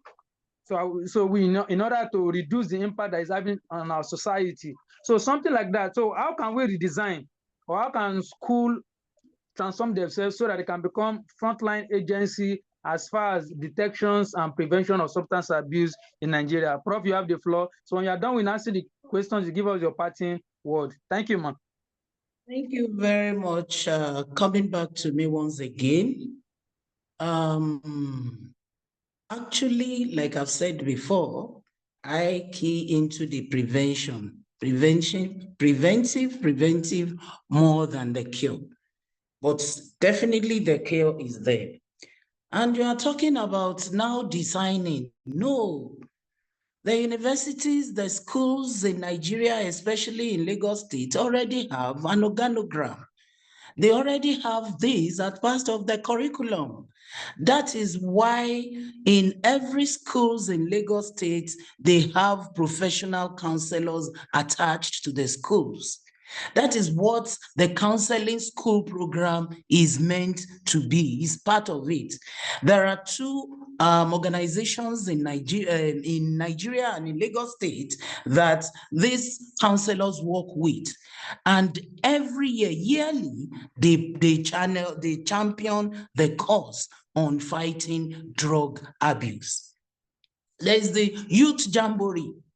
The Lagos State have been doing the Youth Jamboree. Lagos Counseling and Station in Lagos State have been doing the Youth Jamboree for many years. And what they do is they invite schools and they talk about, and major things that they discuss is all about sexual abuse, drug abuse. So it is there. We see in universities and higher institutions, there are also counseling centers. That is what the counseling centers are meant to do. So what we will charge them to do is to be more proactive, more responsive to their responsibilities. Because those centers are there to cater for this, to ensure that there is this education and awareness. And it's as a part of every year, there is supposed to be the school counseling program. And that program is going to include the education, the awareness, which is germane. Because it's through the education, creating awareness in every forum, both the print media, the social media, more importantly, where you can catch this youth. That's where we'll go and ensure that, especially we don't need now it's already in the curriculum. The essence of creating the counseling center is to ensure that all of the adjustment problems are catered for.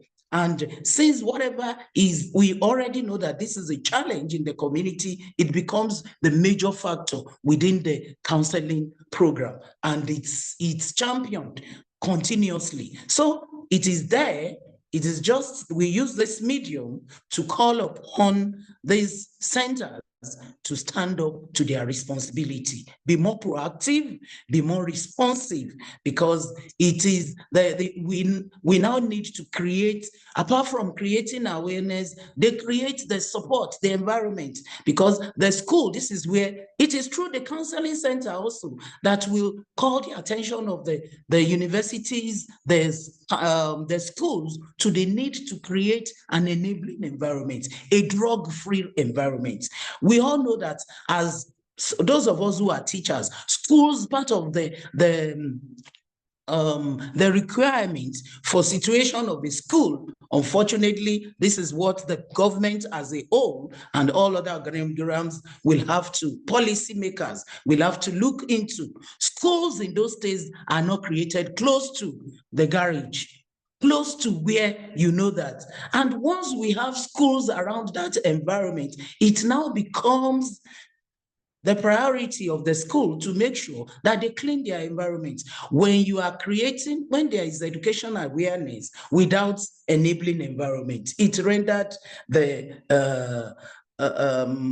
effort useless.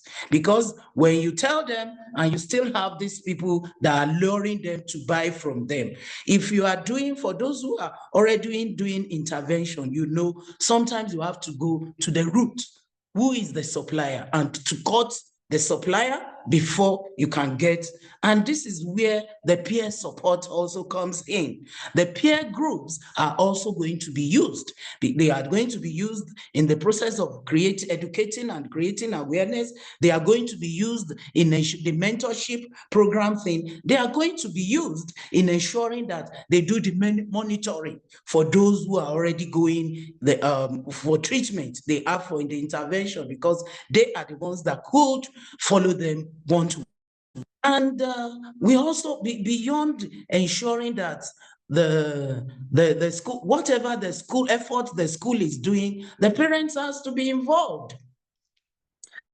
If the school is clean and the home is still in support, we are expecting parents to be the role models who will. But if they are what are they modeling at home? And that is where that collaboration that has been mentioned comes. It is not just one thing that the school can do, but yes, I want to reiterate that it is there in schools. Especially, I can say it authoritatively that part of the Lagos state government has ensured that all schools have, except it is now changing in the few years that I'm no more in Nigeria. But what I knew is that they have professional counselors. There is a standing professional organizations that are also key into ensuring this is done. And the universities also have, I'm very sure of Lagos State University, I'm sure of the University of Lagos, UNILAG, the counseling center is very strong, but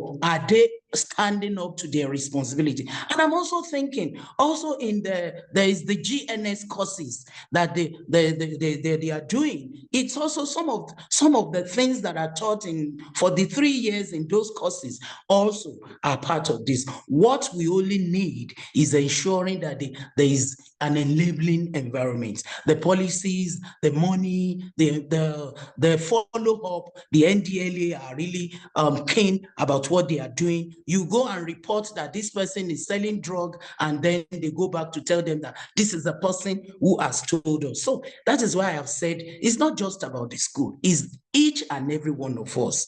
Once we are ready to clean, and it's about attitudinal change, it's about readiness, it's about all of us to see it as our problem, a collective problem, and not just somebody's problem. It's not somebody's problem, it's becoming a community problem that we'll all have to collaborate to come together to solve beyond the home, the school, the community, the policymakers. The government themselves must be willing to support all the organograms that are in place to ensure that at least if we are not totally eradicating, it is reduced to bareness minimum. And more importantly, idleness is very important. When students, they are 2-3 weeks, they are not being attended. They are left with those people, the sellers and the recruiters, to get them engaged. So those are things that are holistically needed to be looked upon. With that, I just want to say my parting shot is that we need to stand up to our responsibility. Let us go back to the basis, the collectiveness, the Ubuntu African thing, the thing. It should not be, we should not look away. It should not be some of us parents in the society are tagged as Oti Buruju just because you won't close your eyes to what is wrong. And it's important, if we all want a change, we all need to go back to the basics, to take up that our responsibility of doing collective punishment. And punishment is not about slapping them, maltreating them. It's about ensuring that they uphold the values of our community and become responsible adults. They become responsible children who grows to become responsible adults in the future. Thank you very much. Akulu kolo hadha, astaghfirullah wa lakum. Assalamu alaikum wa rahmatullahi wa barakatuh. Wa alaikum salam wa rahmatullahi wa barakatuh. Thanks, Prof. Man. Really enjoyed the submission and the parting word. Now, my dear, to Sheikh Said Salman, the last questions. How can religious language, symbols, and campaign reshape societal attitude toward drug in Nigeria? We all know that Even sometimes now you see some religious scholars saying it indirectly, so some of those languages, how can we use it as a way positively to influence the attitude of our people around us and reorientate them? And also, when you are done with the questions, give us your parting words, sir. Okay, thank you very much once again. Let me start by saying that when you talk about symbols and sacred language in Islam and to the Muslims, it carries weights in Nigerian society. That's why at times people still believe that religion is opium of masses.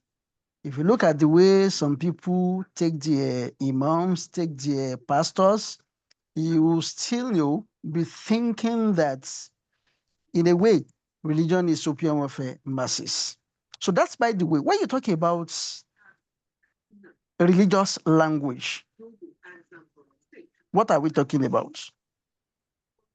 As Muslims, religious language mainly can be found in the Quran, and the saying of Prophet Muhammad sallallahu alaihi wasallam.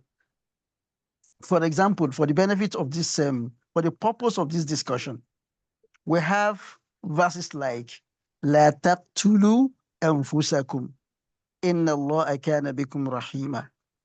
Don't kill yourself, for Allah is all merciful with you. Quran 4, verse 120, verse 29. Then also in Quran 2, verse 195, Allah says, وَلَا تُلْقُوا بِأَيْدِيكُمْ إِلَى التَّهْلُكَةِ. Don't use your hand to destroy yourself. Then, in the saying of Prophet Muhammad sallallahu alaihi wasallam, there is this popular saying where he said, "Al-khamr umul khaba'ith," intoxicant. It is the mother of all evil. Then, kullu muskirin haram. All intoxicants is unlawful in Islam. So we can use these scriptural exhortations with public campaign using religious symbols. Then talking about symbols, talking about crescent, star, mosque, Kaaba, and whatever. These are some of the symbols we have in Islam. Whenever you see any of these things, you know that, okay, these are the Muslims. These are the Muslims. When you want to start our Ramadan, we must cite the crescent. Then when you see Kaaba, you know what Kaaba connotes to us as Muslims.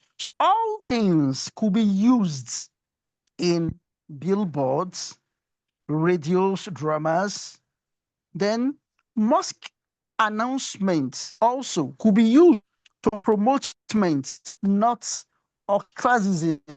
Here, I want to stress that word ostracism. So when you are talking about that someone has experienced addiction or whatever we are not saying it purposely to stigmatize or to ensure that the person is totally isolated from the society. No. So we talk about empathy, and we talk about, you ensuring that you are not condemning, you are not judgmental whenever you are talking or addressing this issue. So I have the following ways by which we can make use of the religious language, symbols, and whatever. One, there should be, if it is possible, national sermon that can come up weekends where leaders will be invited to talk. And when they are talking, they are expected to talk compassionately. You can see the word compassionately about addiction. Then also we can use religious festivals, Eid al-Fitr, Eid al-Adha, then some events that are not festivals in Islam, they can be used. The government usually give us public holiday during the Maulid Nabi. It is not festival in Islam, but it's one of the events that change the world. We can make use of that period also to talk to people and to present some people who are undergoing recovery journeys from this drug addiction. Then we create visual campaigns, posters, T-shirts, scripture quotes that emphasizes dignity of human being. For example, if I put on a T-shirt where it is written there, El Khamur, Umul Khaba'ith, intoxicant, it is the mother of all evils. Already I've passed a message.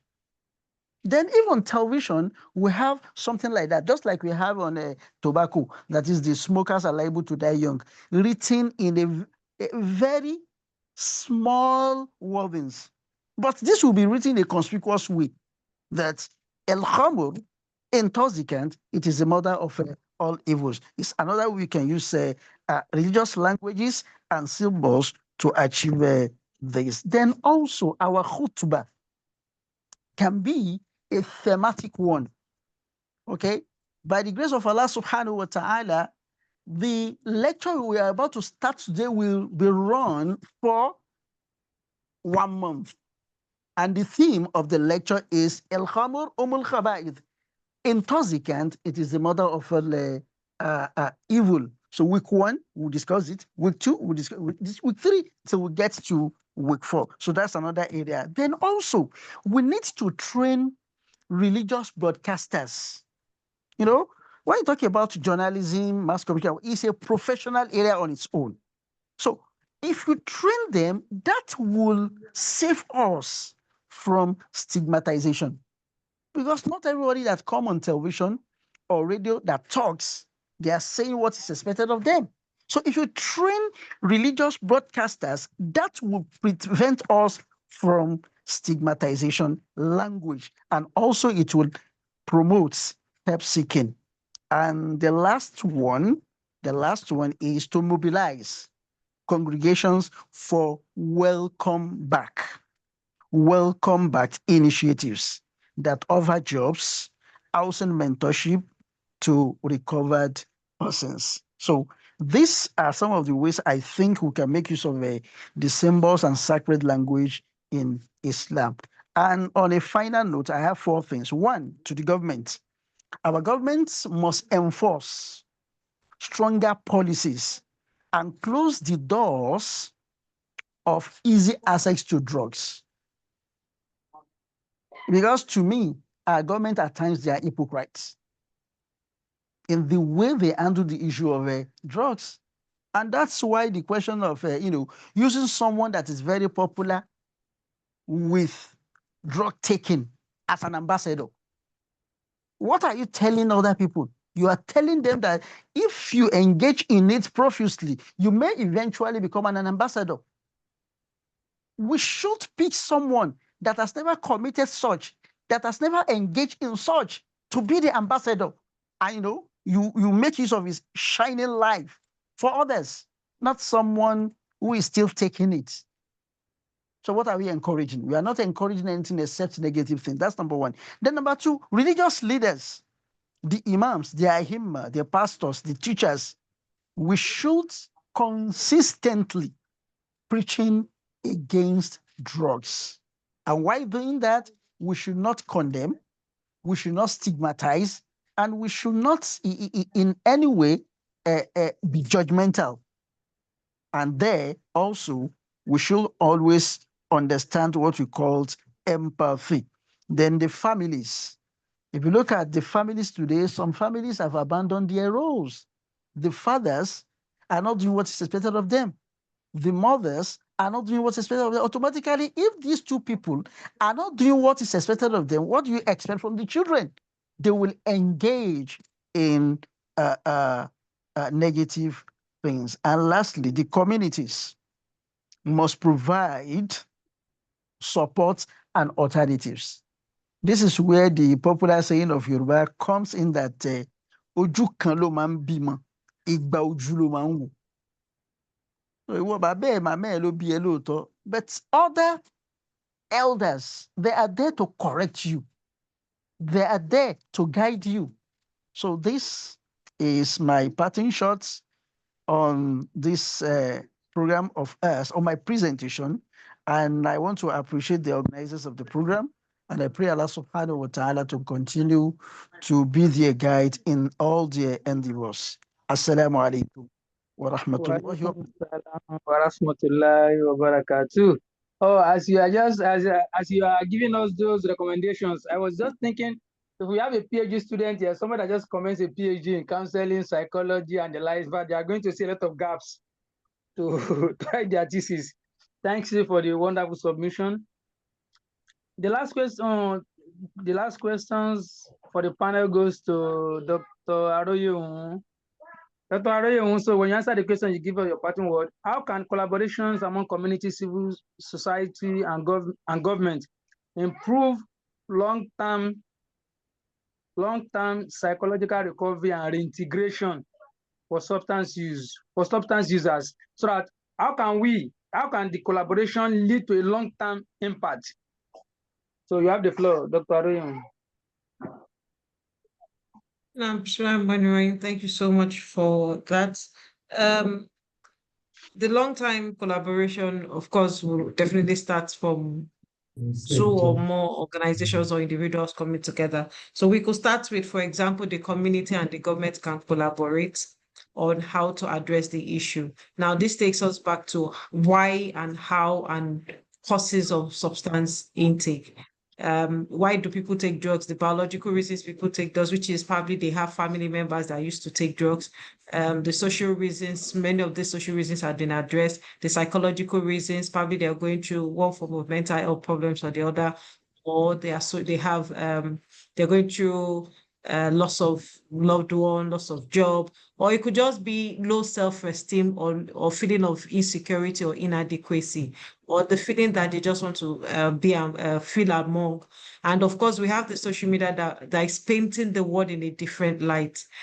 People see themselves as unworthy or less useful or less worthful because of what they see on social media. So these are some of the causes. Now, if these causes are addressed, the community and the government can come together to create policies, like we mentioned before, that addresses each of these problems and find solution to it. Like most of the speakers had said, we have to go back to the basis. What works well with us as Nigerians and what fits well with us. Then also we have public-private partnership. This is basically resources. You can't address social issues without resources. It's impossible. You need resources, not just money, but you also need human capital. And I think Ustaz Said also mentioned that there has to be that volunteerism. Many people have to know that there has to be a point in time where they will do this for the society, for the betterment of the society, and not because they want to get paid, but because of that feeling. And also that feeling people get from volunteering is also therapeutic. So that ex-addicts can also be incorporated. So there has to be resources when it comes to housing. We see some of these people take drugs, they're on the streets, they lost their home, some even, because there's a strong correlation between substance use and addiction and gambling addiction and other forms of addiction. Some of them are gambled their homes, they're on the street, they don't have jobs. So some of these things, there's a need for public-private partnership to address them, to mobilize. Then also there has to be training. I think that also was mentioned earlier. But another very important part is the psychotherapy. It's very important. We have to move away from the perception that my child is not crazy, so why do I need to take my child to, say, psychologist? At the point where parents or individuals notice that there's a lingering problem, then it's okay to seek help at that point in time. So we need those resources to train our therapists and upgrade their skills, and at the same time have what we call the parapsychologists. We call them parapsychologists not because we use that name because basically they are not psychologists, but we train them on certain skills on how to address more like a first aid, mental health support on how to address issues before it's transferred to the psychologist or the psychiatrist or the relevant mental health worker. Okay, so another thing is there has to be data to address this issue. Now, we don't know the data. We see people on the streets. We even see the police. We see people in uniform that take these substances, but we don't have data. So I think research, this takes us back to research. Research is important to address long-term issues because we have to understand what is happening now, what was many years ago, what is happening now, and what we need to do.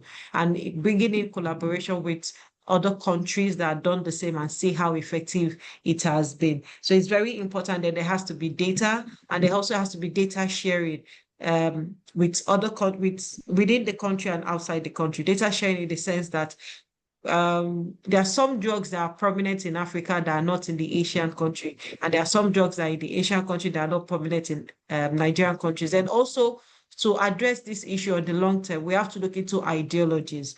Now, we have some countries that don't see tobacco use. In fact, some people will go to the mosque immediately after Juma, they are smoking. Even the imam himself is smoking. Why? Because they don't see it as a sin nor a crime, because it's not a criminal act to take certain drugs in some countries. So the ideology of the individual also matters. We have to emphasize that the ideology amongst us is that whether you take it in the little form, in the max form, you take tobacco, you take alcohol, or you take marijuana, they all fall in the same category. So if you have to address the long-term solution or collaborative ways to address it, we have to also look into all of that.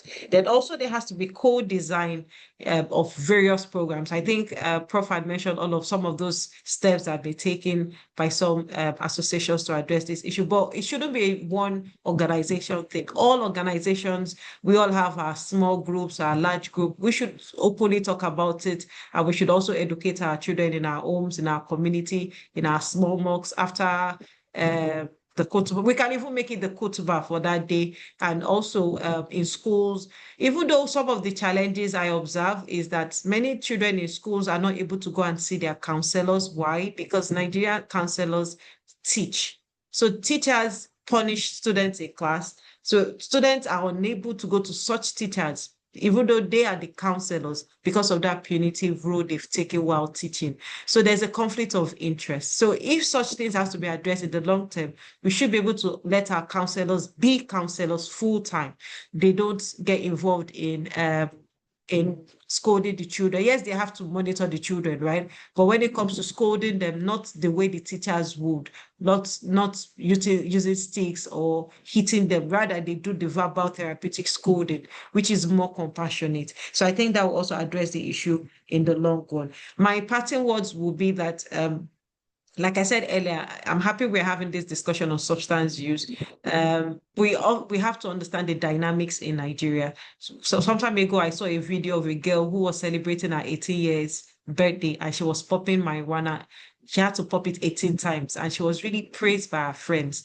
Now, there's something we must understand, and that is that our youth are not focused on what is important. They are focused on what they want, their desires, their gratification, what they think makes them happy, the word, the perception they see, the things they watch, the things they see. And we know that we don't have policy that regulates our social media. We don't have policies, even though there might be policies, but it's not like it's taking toll. So I think my parting words will be, we all should go back to the foundation of what we are and who we are in our various communities. We should help other people address such issues. When we see other people, we should educate them on the proper way to address it. We shouldn't, just like it was said, we shouldn't mind our business. We should educate people. Oh, this child is taking drugs. These are the ways you can help this child. Let this child go to social place. Let them see social person, connect with social individuals. It will help them. And we also have to let individuals know that when people are hooked, it's not an easy process. Some people just want you to stop, like stop. It's impossible. They can't just stop. It's even being religious or being spiritual is not enough. It takes a lot of intentional applications, like number one, resilience. It takes self-control. Okay, it takes determination. It takes time and energy. It takes mental preparedness. So, but just like Prof had also said earlier, that prevention is the most important. So for those that are not involved, we have to make sure they are not involved. So we don't focus only on the bad part, or it's the bad, it will kill you, you will die. No, we should also let them know that yes, people take drugs because they enjoy something in it. For those that take drugs, you need to understand how they feel. They are like in the moon flying. Some of them feel like they are flying, actually flying. So that sensation, that pleasure is high. You can't take it away from them. So if you're asking them to stop, you have to give them, Yoruba will say, if you want to call or something like that. You can't just take it away without replacing. We have to replace it with something they also enjoy. May Allah guide us all. Somebody come to Thank you for the top-notch submission. We really appreciate all our panelists. In summary, from this discussion, for this panel discussion, we're able to realize that as far as the prevention, the detections and preventions of substance use is concerned in Nigeria, there should be the use of evidence-based practices by medical personnel, clinical psychologists, and also counselors in school. Also, it is also noted that there should be use of integrated religious model that will bring people from various walks of lives, individual, community, civil society together, that work together in order to fight the issue of substance abuse in Nigeria. Also, it was also noted that we must go back to the base, whereby we entrench the principle of Ubuntu philosophy, principles of togetherness, whereby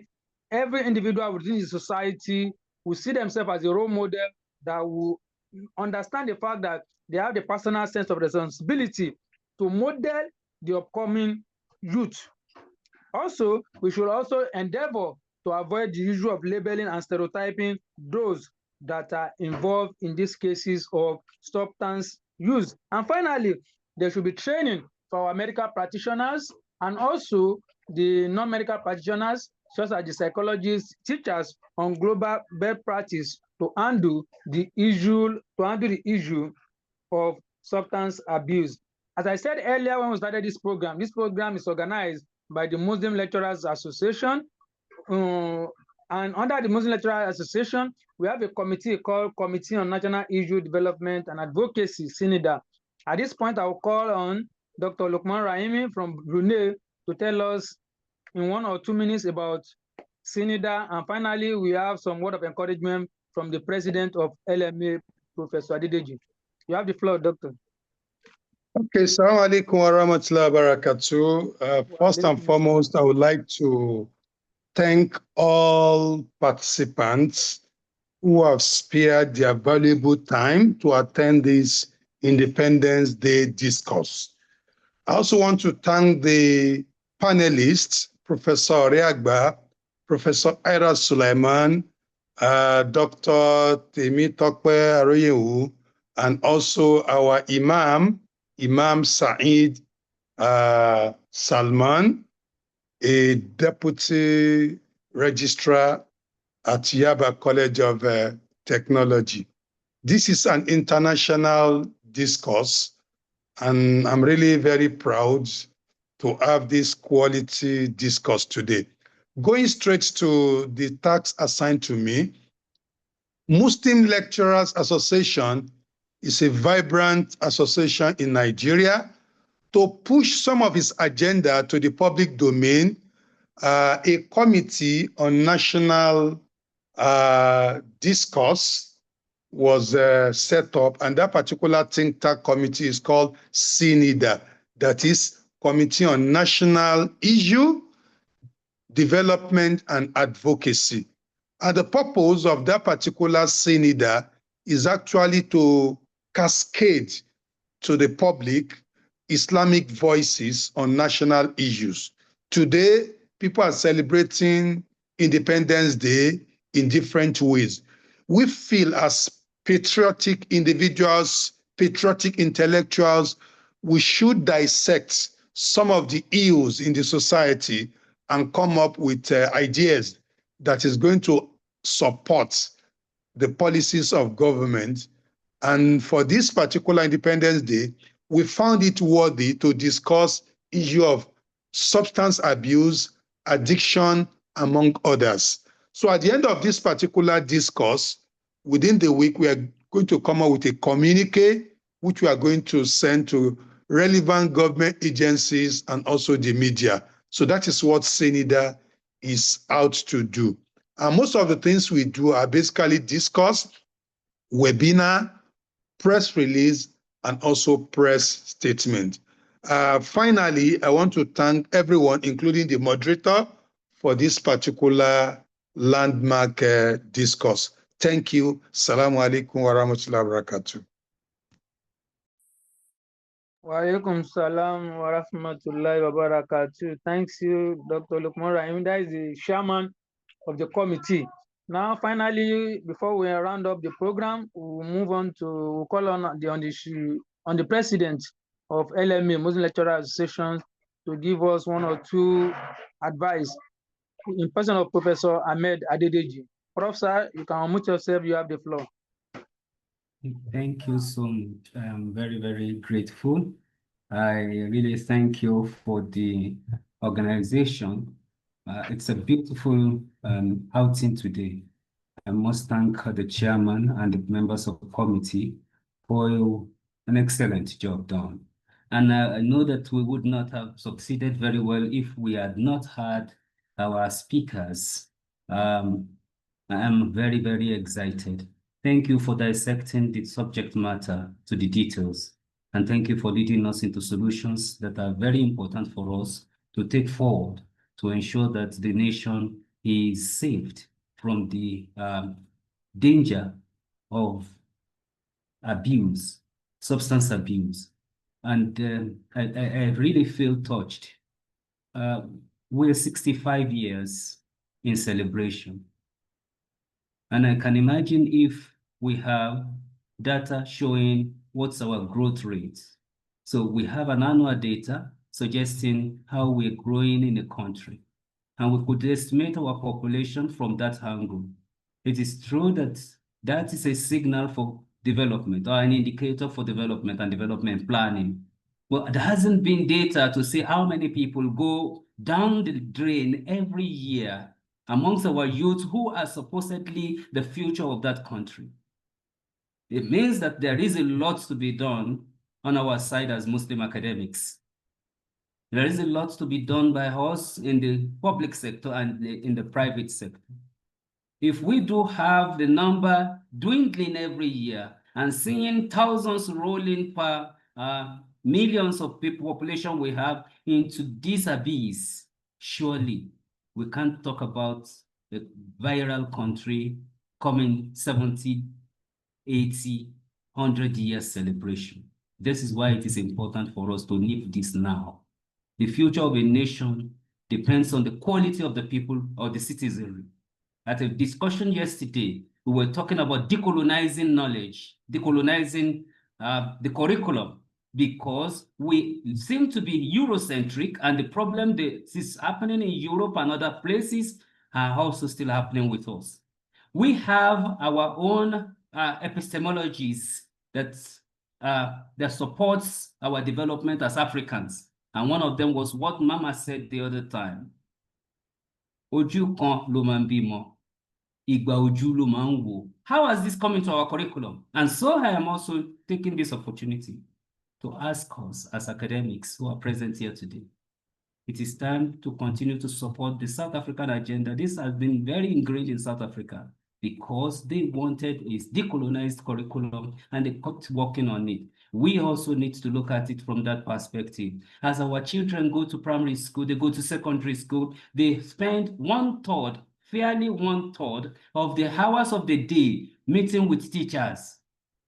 And they spend more time in the university environment. If we want a beautiful future, it means we've got to really work so hard. And I really appreciate all the suggestions that have been given to us today. I'm sure that the CNIDA will be working on it to ensure to push it into the public space and for policymakers to also have access to it.